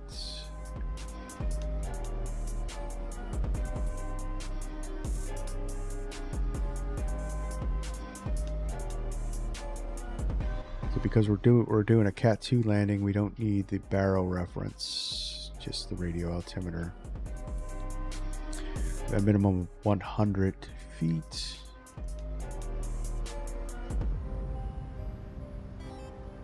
All right, so using the ILS runway 11 Cat 2, Cat 3 approach, we're at the 109.9 that is in. Course 106 Mudberg at 2,000 with a radio altimeter of 100 set. If we have to go miss, we're going to climb 800 feet, climbing right turn to 2,000 on the heading of 130, and then inbound the Lev VOR to Safes intersection, which is a distance of 38.5 from Lev, and then we're going to hold from there. And then we would get ATC instructions. But what I think we're going to do here is, if we have to go missed, we're going to climb out and we're going to bring it in on a downwind leg to re-intercept Voodoo for the to re-intercept Turtle at 4,000. So we're going to climb to 4,000 after reaching 2,000 on a climbing turn for a downwind. Re-intercept Turtle, we'll re-intercept the ILS, and then redo our landing. Weather is not a factor. Traffic does not seem to be a factor.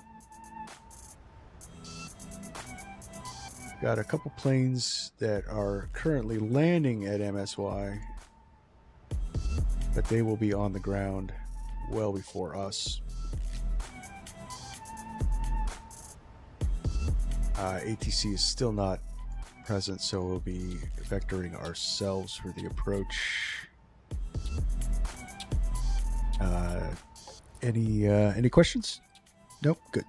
The other stream I watched, we have a good named Captain Tom, a guy named Captain Tom who flies real Southwest 737 and has been giving us lessons. Nice. So I learned just from general use, but I've learned the most stuff from a guy. His YouTube channel is Full Flap Sims. He's a 737 first officer. Most of the stuff that I've learned from him. But I'm a little rusty. Been flying a lot of Airbus. And I was actually, honestly, today's stream, or last night's stream, I had a stupid work.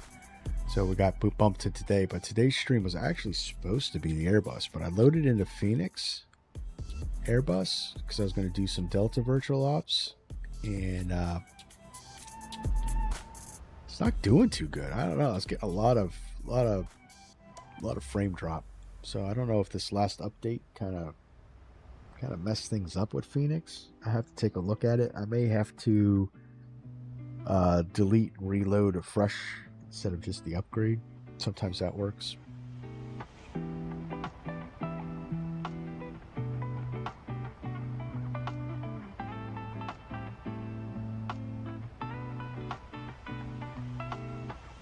Yeah. So you watch Full Flap Sim as well. Yeah, Captain Tom. Oh, because it's on a live. He's teaching on a live, right?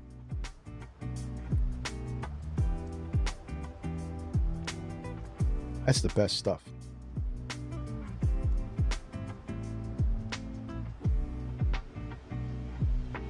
All right, so we're set up for the approach. So let's run our descent checklist.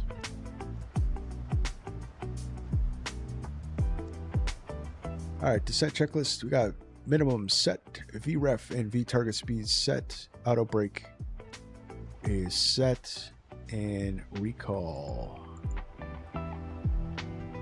is checked. So descent checklist complete.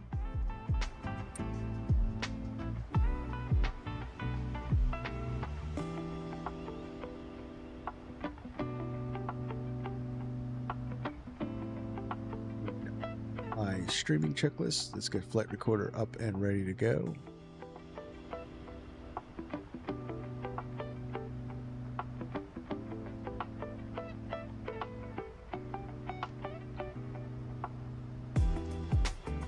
It's all ready to go.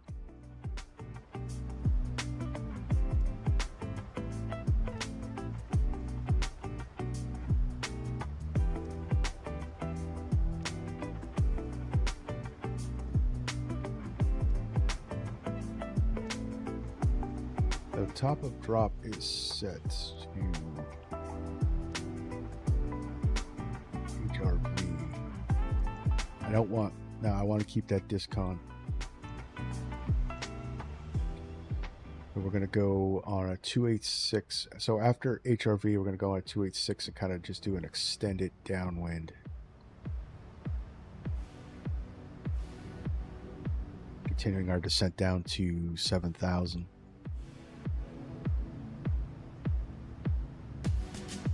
It's so cool how this community is so forgiving in helping each other out, from fake to real pilots.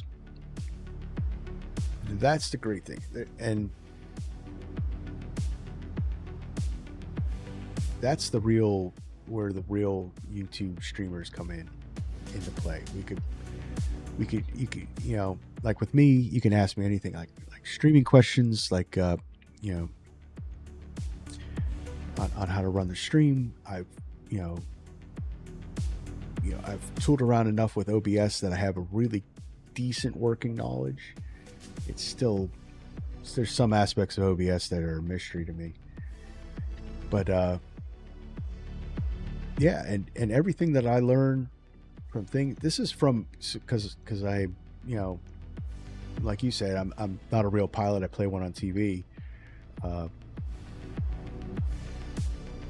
You know, I study and learn and everything. Like, you can watch my channel and you'll get it from a simmer perspective. So you watch those guys too, you can get the pilot's perspective in the sim, and then you get the simmer's perspective, and you get that whole picture. Because, you know, a lot of us flying flight sim are just the simmer. We're just a simmer. So, and streamers, because we have a channel to run and we have, you know, streams to do, we are constantly tweaking our sims to get them the most efficient. So we actually have a lot of sim knowledge and how do we get this to work. So it's a good question to ask, you know, when people can ask questions like, hey, I'm having problems with my sim.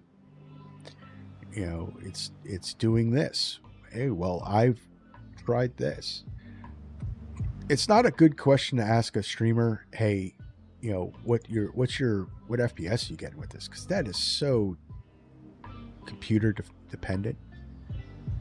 You know, unless you're running the exact same rig that I am, your results with that are going to be varied.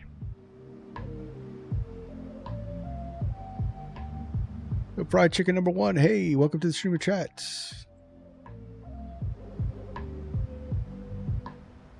Oh, nice to meet you too.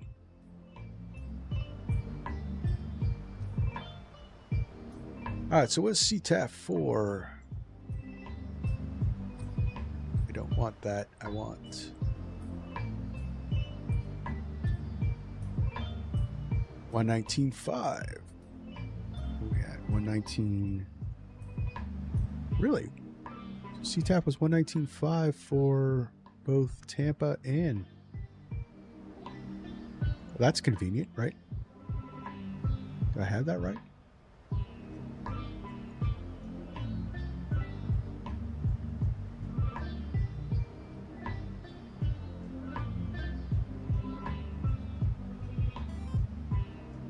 Ooh, that's MSN. Okay.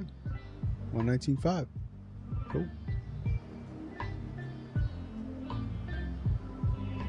All right, so we're coming down. We started our descent.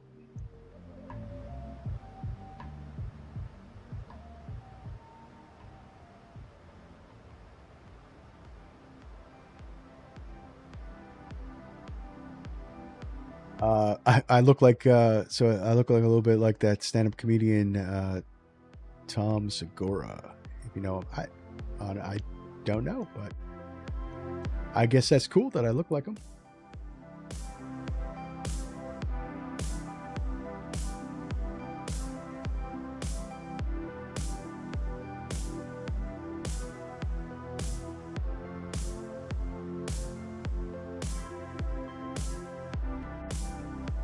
All right, what did I say? 286 after HRV.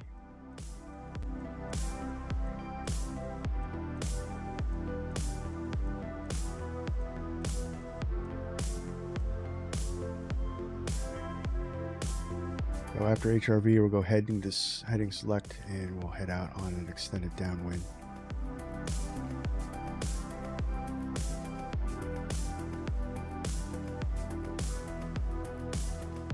CTAF up and running.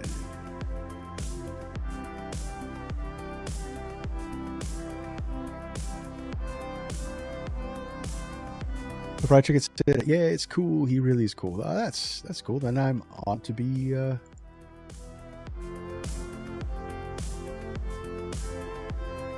Could look like him then. All right, so.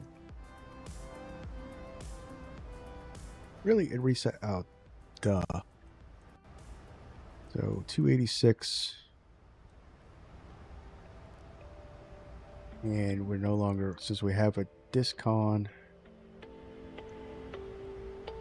Let's go VNav. Right, so I have to clear the discon.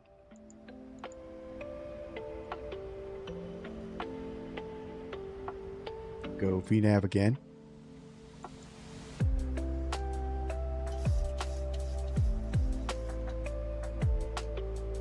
And we're on our perfect downwind.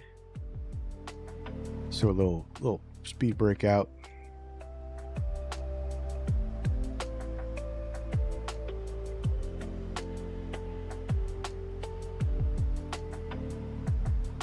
Because I wasn't fast enough with that.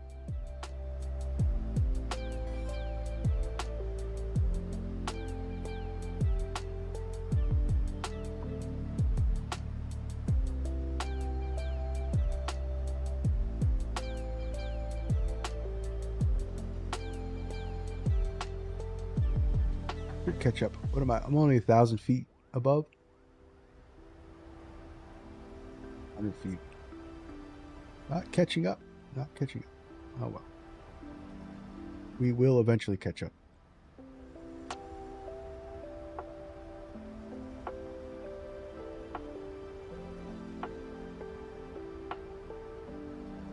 You're right. CTAF 925 is same as both airports. Yeah, it's just, I don't know. It just seemed odd for me.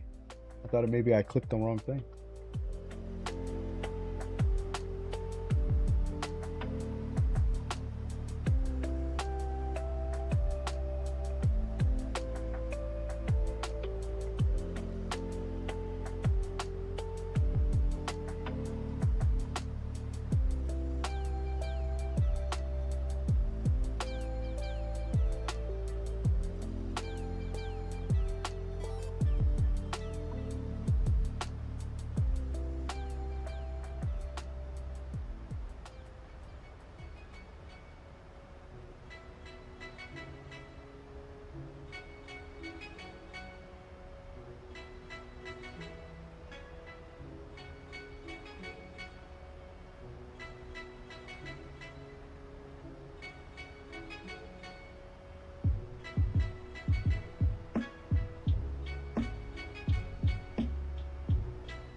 Oh yeah, the clouds look good. So I got Rex Atmos Core running, and it really improves the clouds. Because without it, my default for some reason, and I could never fix it, they get that grainy look. But Rex Atmos Core really cleans it up.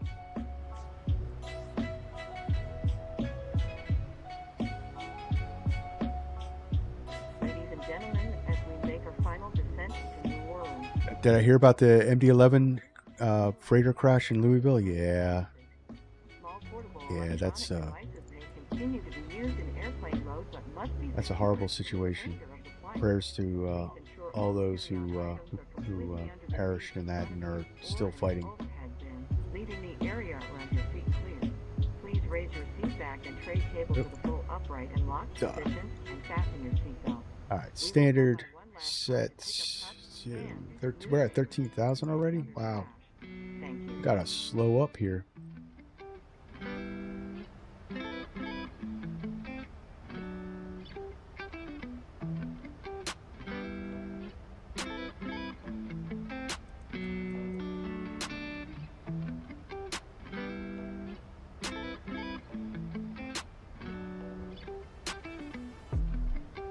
No, that should be right. We should be 300 in through here.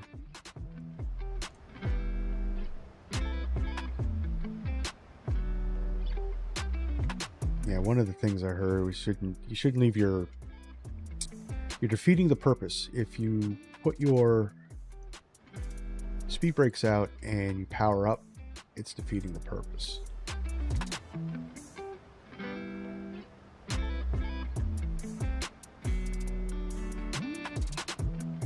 Back on track.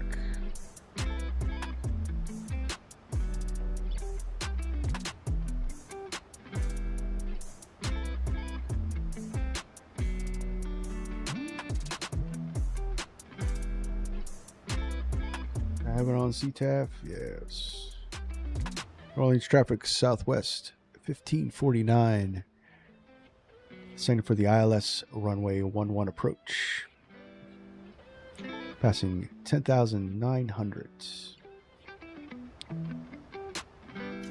New Orleans.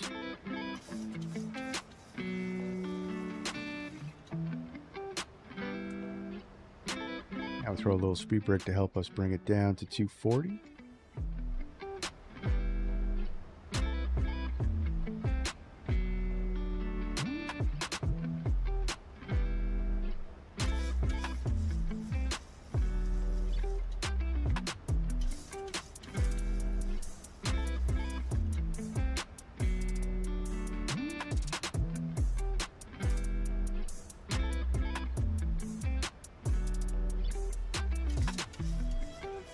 There we go. That looks good. Let's keep it as such. So yeah, fried chicken. I was just curious. Can you open the left window in this? Yeah, I believe you can actually. Not in flight though.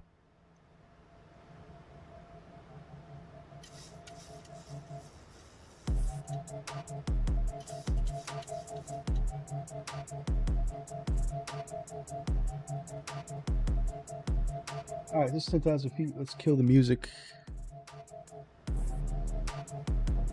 Some kind of EDM dubstep anyway.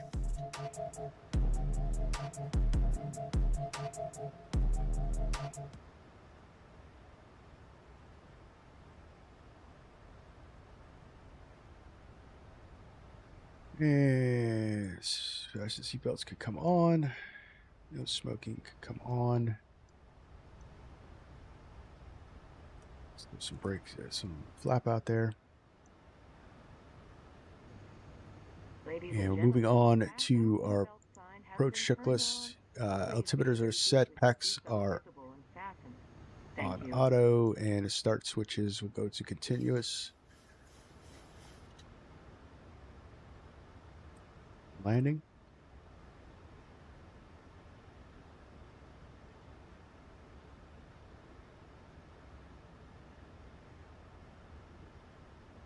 And we're a little high.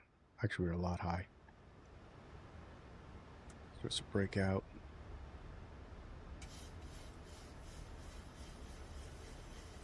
Down to 4,000.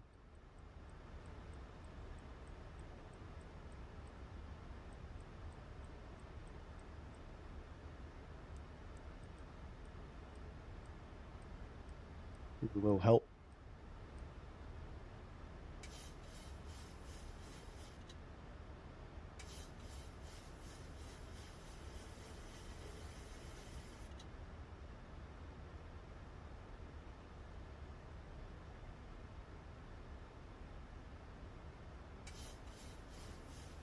And let's go direct voodoo. Execute you. LNAV.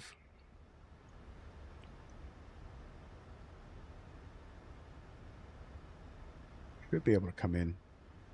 Hopefully I didn't screw that up.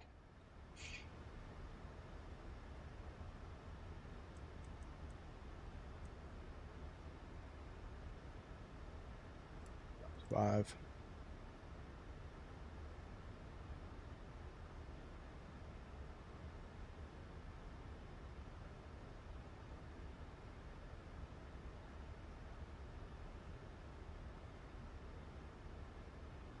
Voodoo's still at 7,000, so we're good.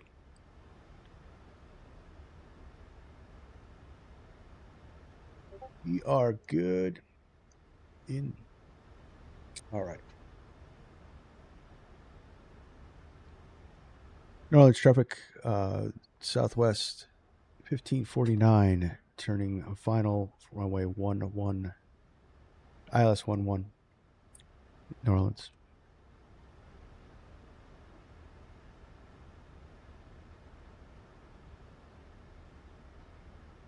I should have said 20-mile final. It's all right.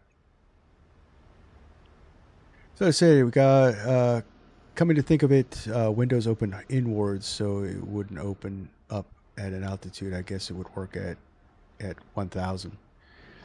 So what happens? It kind of it has to do with pressurization in the plane. We're still pressurized, so it won't open until on the ground. Actually, I guess I could. Well, you could dump it. So like there's some procedures where you open the window if there's smoke in the cockpit. You would have to depressurize the cabin. So yeah, I mean we could depressurize now. It wouldn't really affect too much. And then open the window in flight.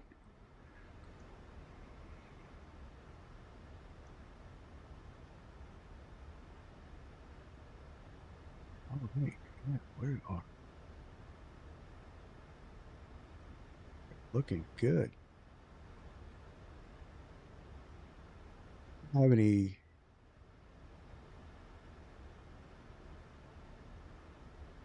We really don't have any traffic coming in, so.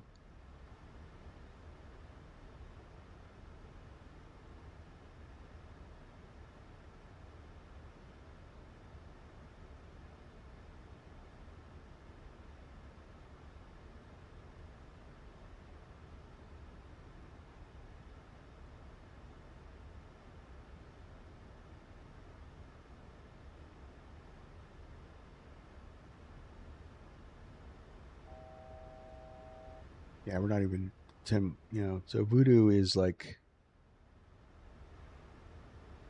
yeah, we're still like 30 miles out almost.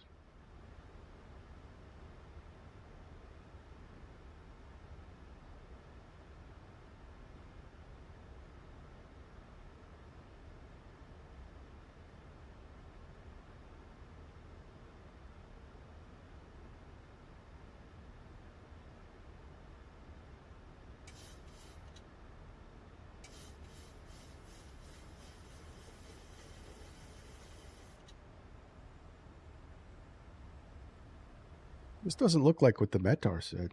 Did it? It's really saying overcast, was it? Let me scroll back. What did you give me?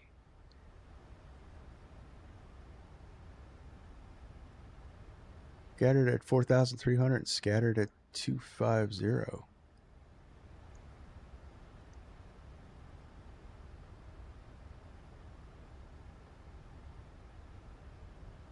Doesn't look scattered. I guess it is. I don't know. It's not complete overcast. All right. So let's arm the localizer.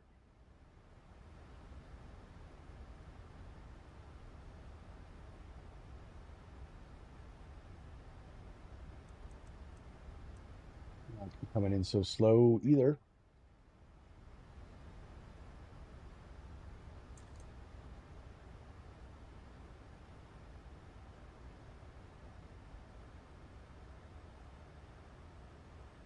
Arm the speed brake.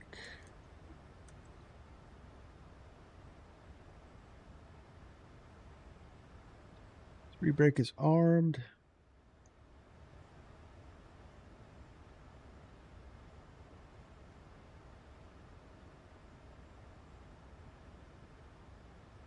Hopefully that swings around. Maybe we just got a Soboed. Nah, they're landing this runway anyway. All right.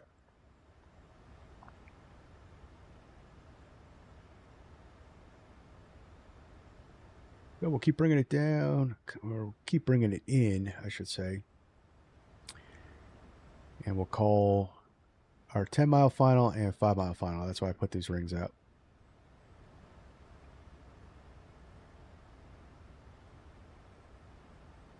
Got localizer captured.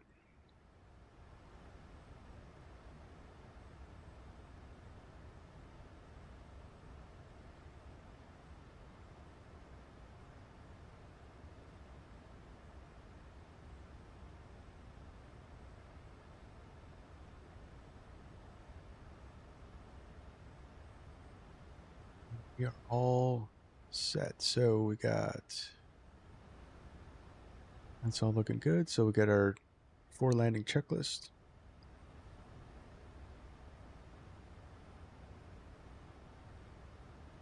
Go. All right. So I'm thinking, so my guess for our landing will be 220. 220. I have been known to butter it, but I'm guessing 220.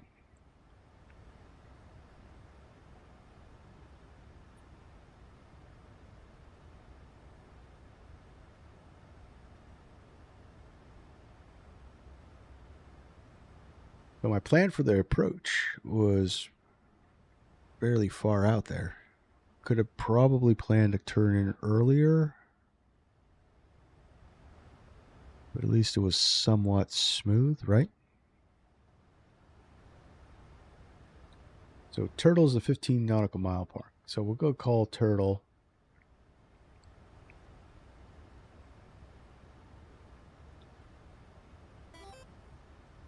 Just to keep the traffic callouts.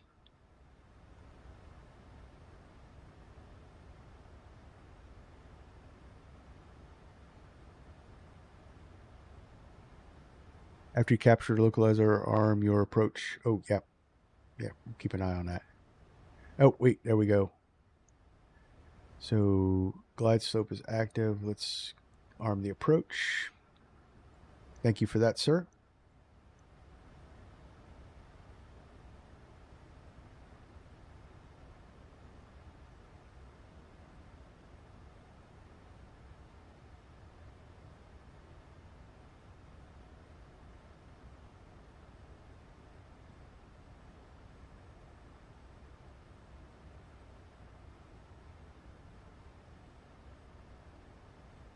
Yeah, let's go.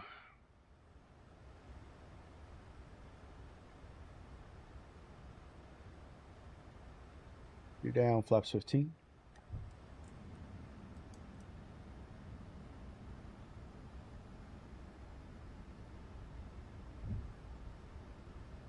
New Orleans traffic, Southwest 1549, passing Turtle on a 15-mile final for runway, ILS runway 121, New Orleans.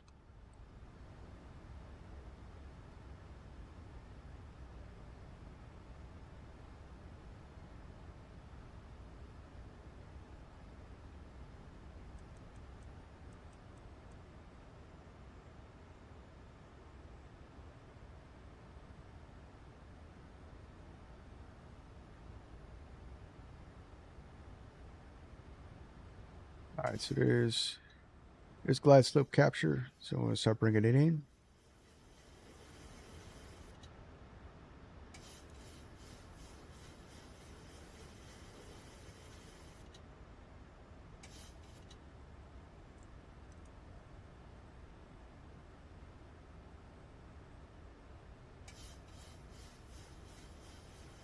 Flaps 30. And we'll go flaps 40. 143.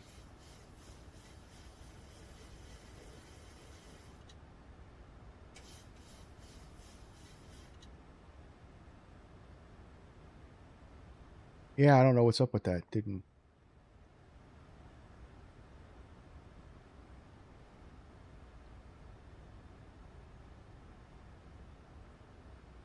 All right, we're on the glide slope, so let's put in our missed approach altitude.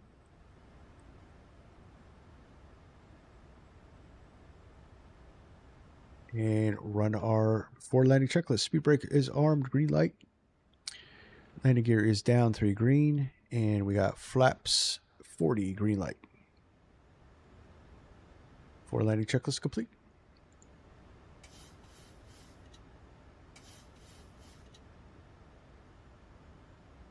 And we are cleared to land.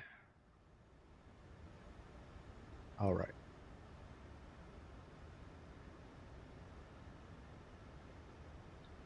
New Orleans traffic, Southwest 1549, 10-mile final runway, ILS runway 11, New Orleans.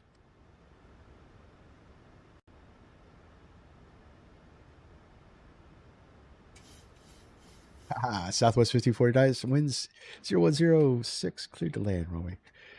Runway 11, cleared to land, Southwest 1549.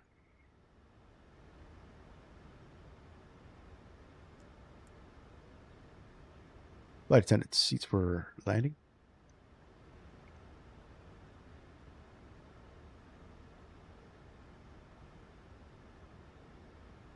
All right, single channel's good. We're not auto landing. So unfortunately, I only have default scenery. So we're going to have Hotel Asoba.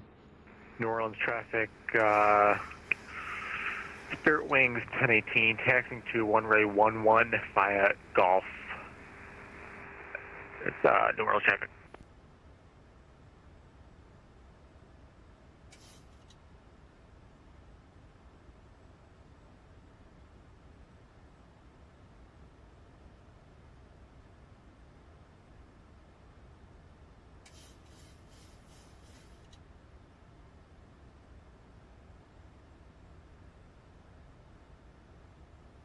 All right, so we got Spirit Wings coming in, taxiing out to 11, so we'll call our 5 mile.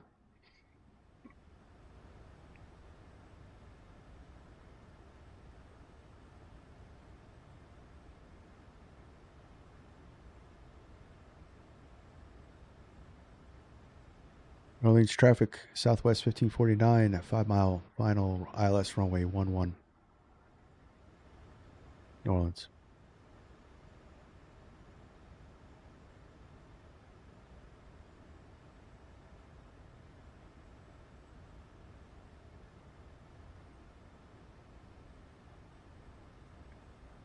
Just to let them know that we are coming in so they don't take the runway. because then that will definitely mean we go around.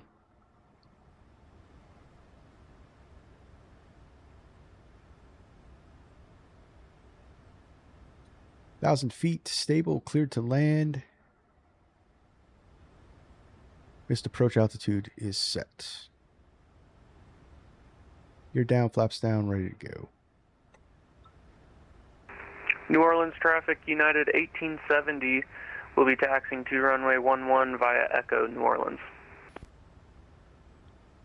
Airlines traffic, Southwest 1549, short final, landing runway ILS runway 11, New Orleans. All right, there's 500.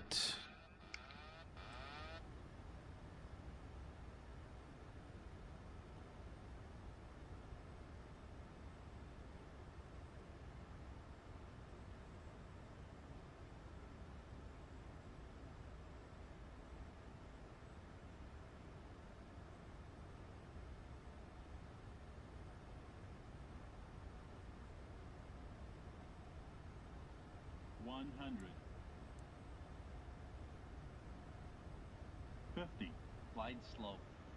30. 10. Off center.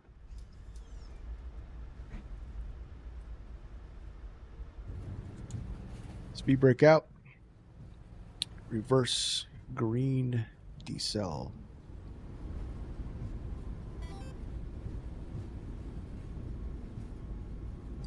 $70 knots.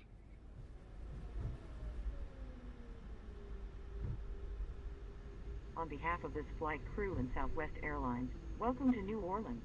Please remain seated with your seatbelts fastened, seat back and tray table in their full upright and locked position, and all carry-on items completely under the seat in front of you. When the captain turns off the fasten seatbelt sign, please be careful when opening the overhead bins.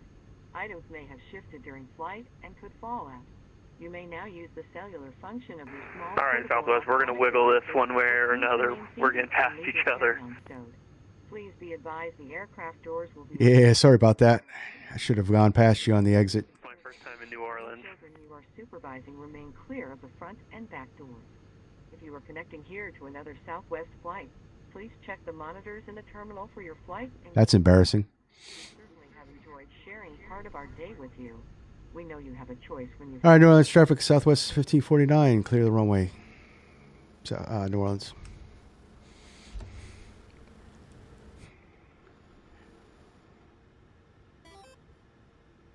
You know, we're going to say it didn't.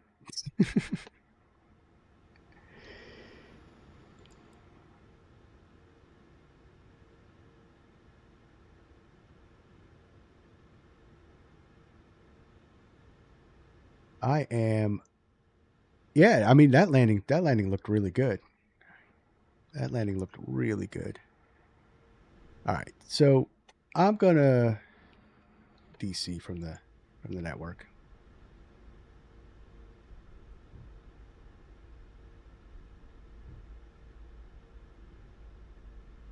And clean up the plane.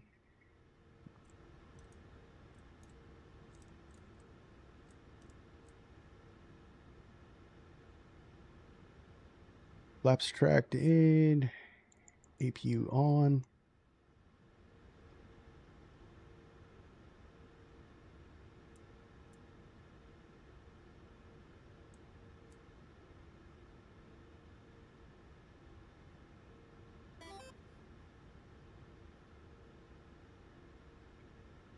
Everything after that North Carolina, right? I was so disappointed in that landing because it really was a go around kind of situation, and I forced it, and it was kind of the habit I was getting into, and I wasn't happy with that. So kind of focusing more on concentrating on those landings. All right, so let's see. Let's go to the gate over here at Hotel Asobo.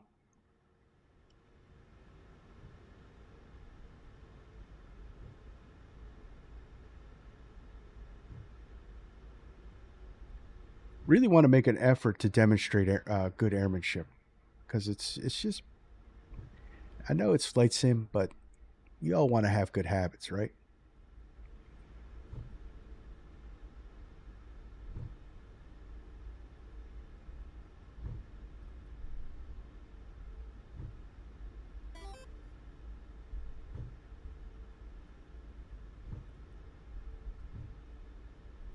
Fried chicken. So what happened at the North Carolina landing? So it was the Aerostar 600 stream, and yes, there's not even a. There's the lineup. Blah. So hang on one second.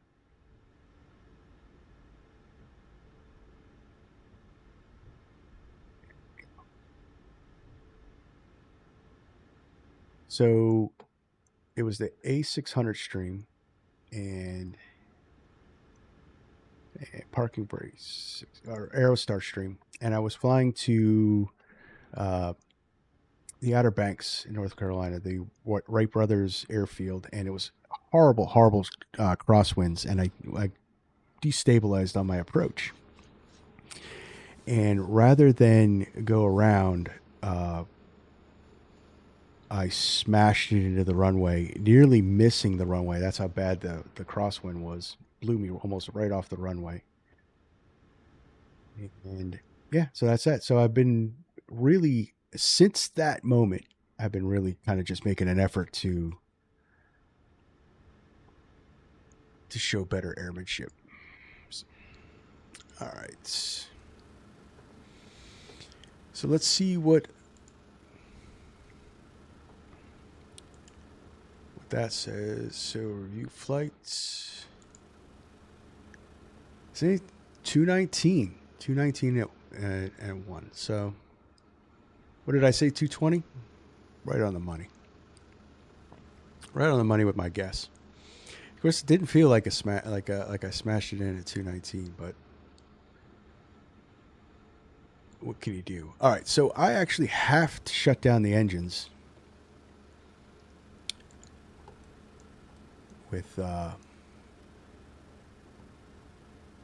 Southwest Virtual Airlines. So we're gonna put it on the APU. Fasten seatbelt signs can come off and kill the engines.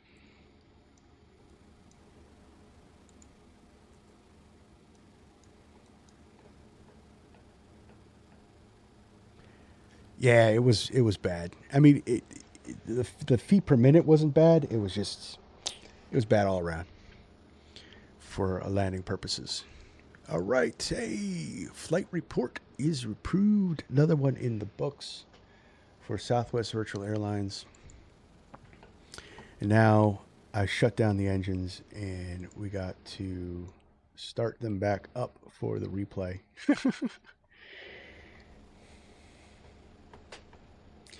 So also I try not to distract him when he's landing now. It's okay. It's okay. Yeah, I try to be engaging all through even through critical phases of flight. So let me know when you go for another flight like this. I want to join you. Absolutely, absolutely. Absolutely. Because I got to get more in my logbook for Southwest anyway. Kind of slacking. All right, so let's start back up for replay. So we got just start her at the gate. Can I just go ground? No, I gotta. There we go.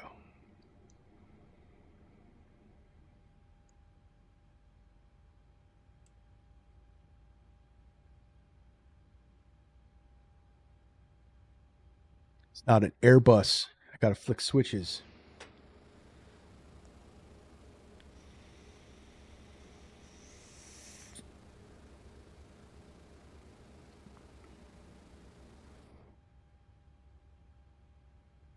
I want to see if it's 219. I have a theory.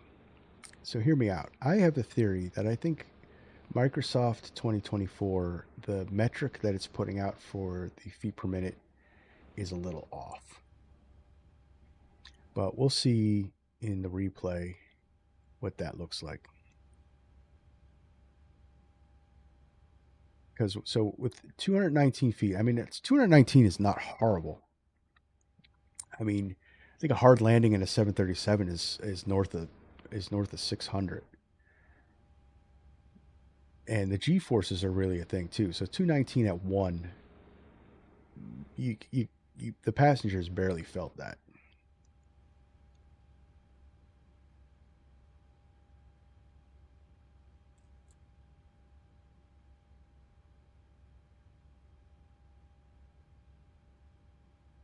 But so at 219 at 1, we should see some moderate compression on the wheels.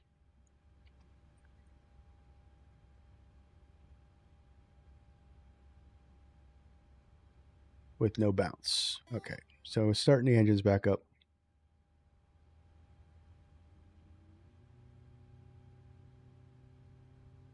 Also, too, Southwest Virtual is not very forgiving with landing rate.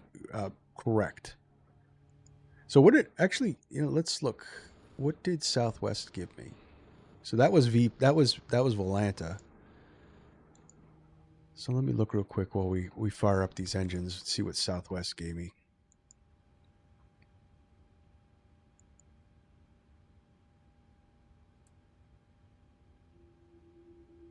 They proved it. Logbook.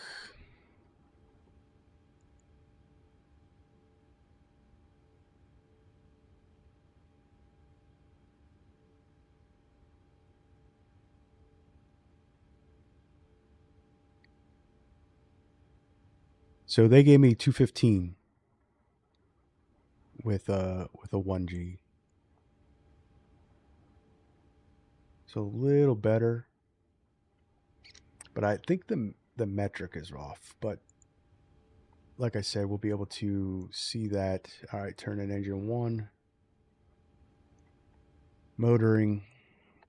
All right, yeah, we'll be able to see that in the replay because Asobo does have pretty good visuals. Well, I shouldn't say Asobo.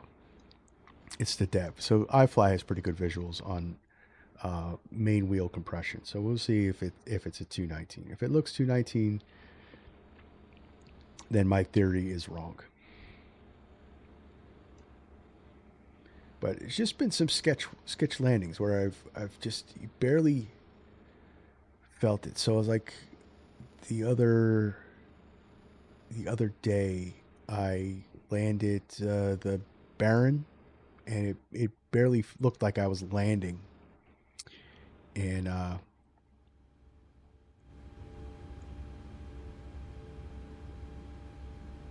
it gave me a 200. And I'm like, no, I barely kissed the wheels on the ground.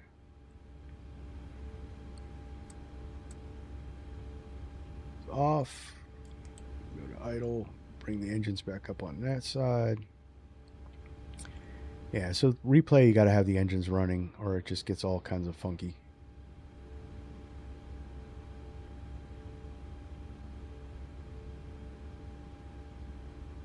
Well, like I was saying, we can isolate and ventilate.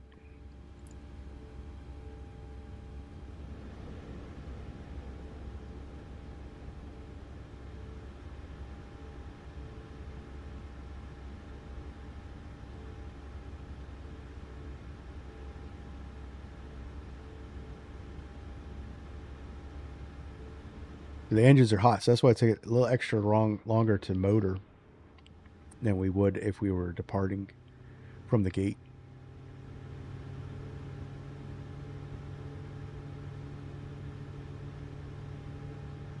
So just to double check, I'm off. Yeah, I'm offline.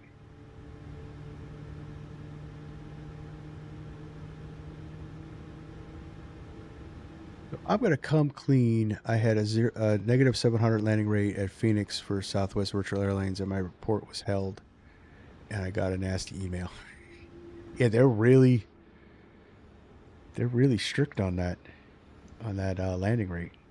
They want some serious. They want efficiency. Some people, I kind of like it. It keeps you centered with how to fly the plane. So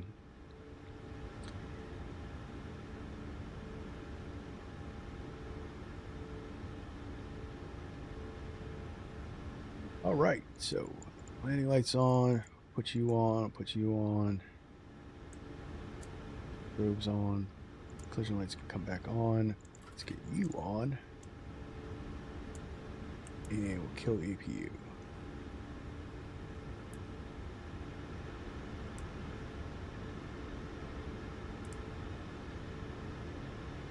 All right, 2 good engine starts. Let's do the replay. Some people probably would get mad at that kind of stuff, but it just makes you.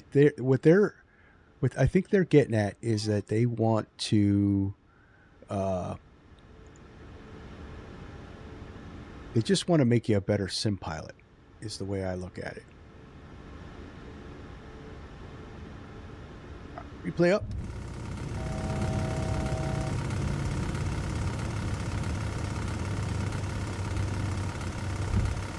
Closer.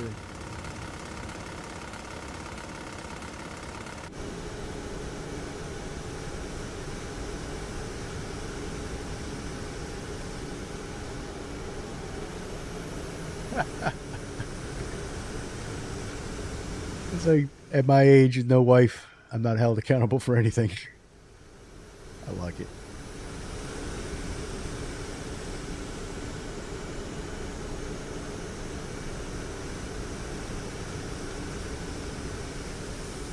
All right, so let's look at it. Is this going to look like a 219? It's going to look like a 219. We'll see.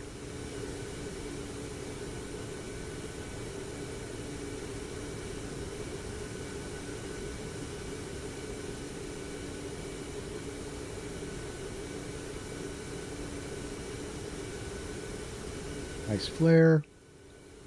There was some compression there.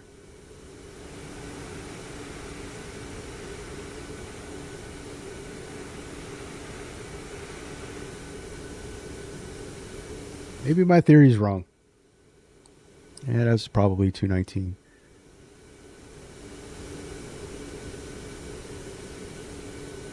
Yep. So if we buttered the landing at sub 100, you would barely get any compression on touchdown until the nose wheel started to come down and gravity started taking over as lift slowly left the wings. So, okay. My theory is bunked.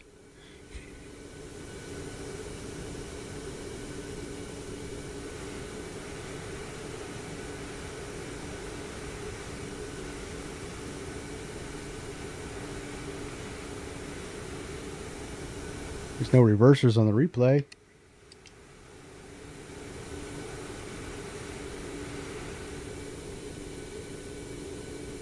All right, guys. That's going to be it for the stream.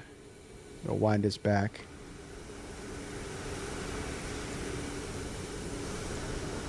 I want to thank everybody who stood there and watched the video. I really appreciate it. Everybody that moved into the chat. So we had a bunch of people today. We got Frederick, our fried chicken drunk Billy Firebird, who is a fellow streamer. So look around, check him out, check his channel out. We got Scott and Limp Rocketeer as our mod, and thank you very much. It was a lot of fun. Really enjoyed it. So tomorrow we are flying the Beach Starship because it's been a while, and I almost forgot how much fun that plane is. So tomorrow's stream, I think it's scheduled around noon. So come back in, we'll check it out. We'll do some Starship flying on the network. Like I promised, we're getting back into VATSIM. So thank you guys. Until see you tomorrow. This is Virtual Flight Diaries. My name is John. On to the next one. See you.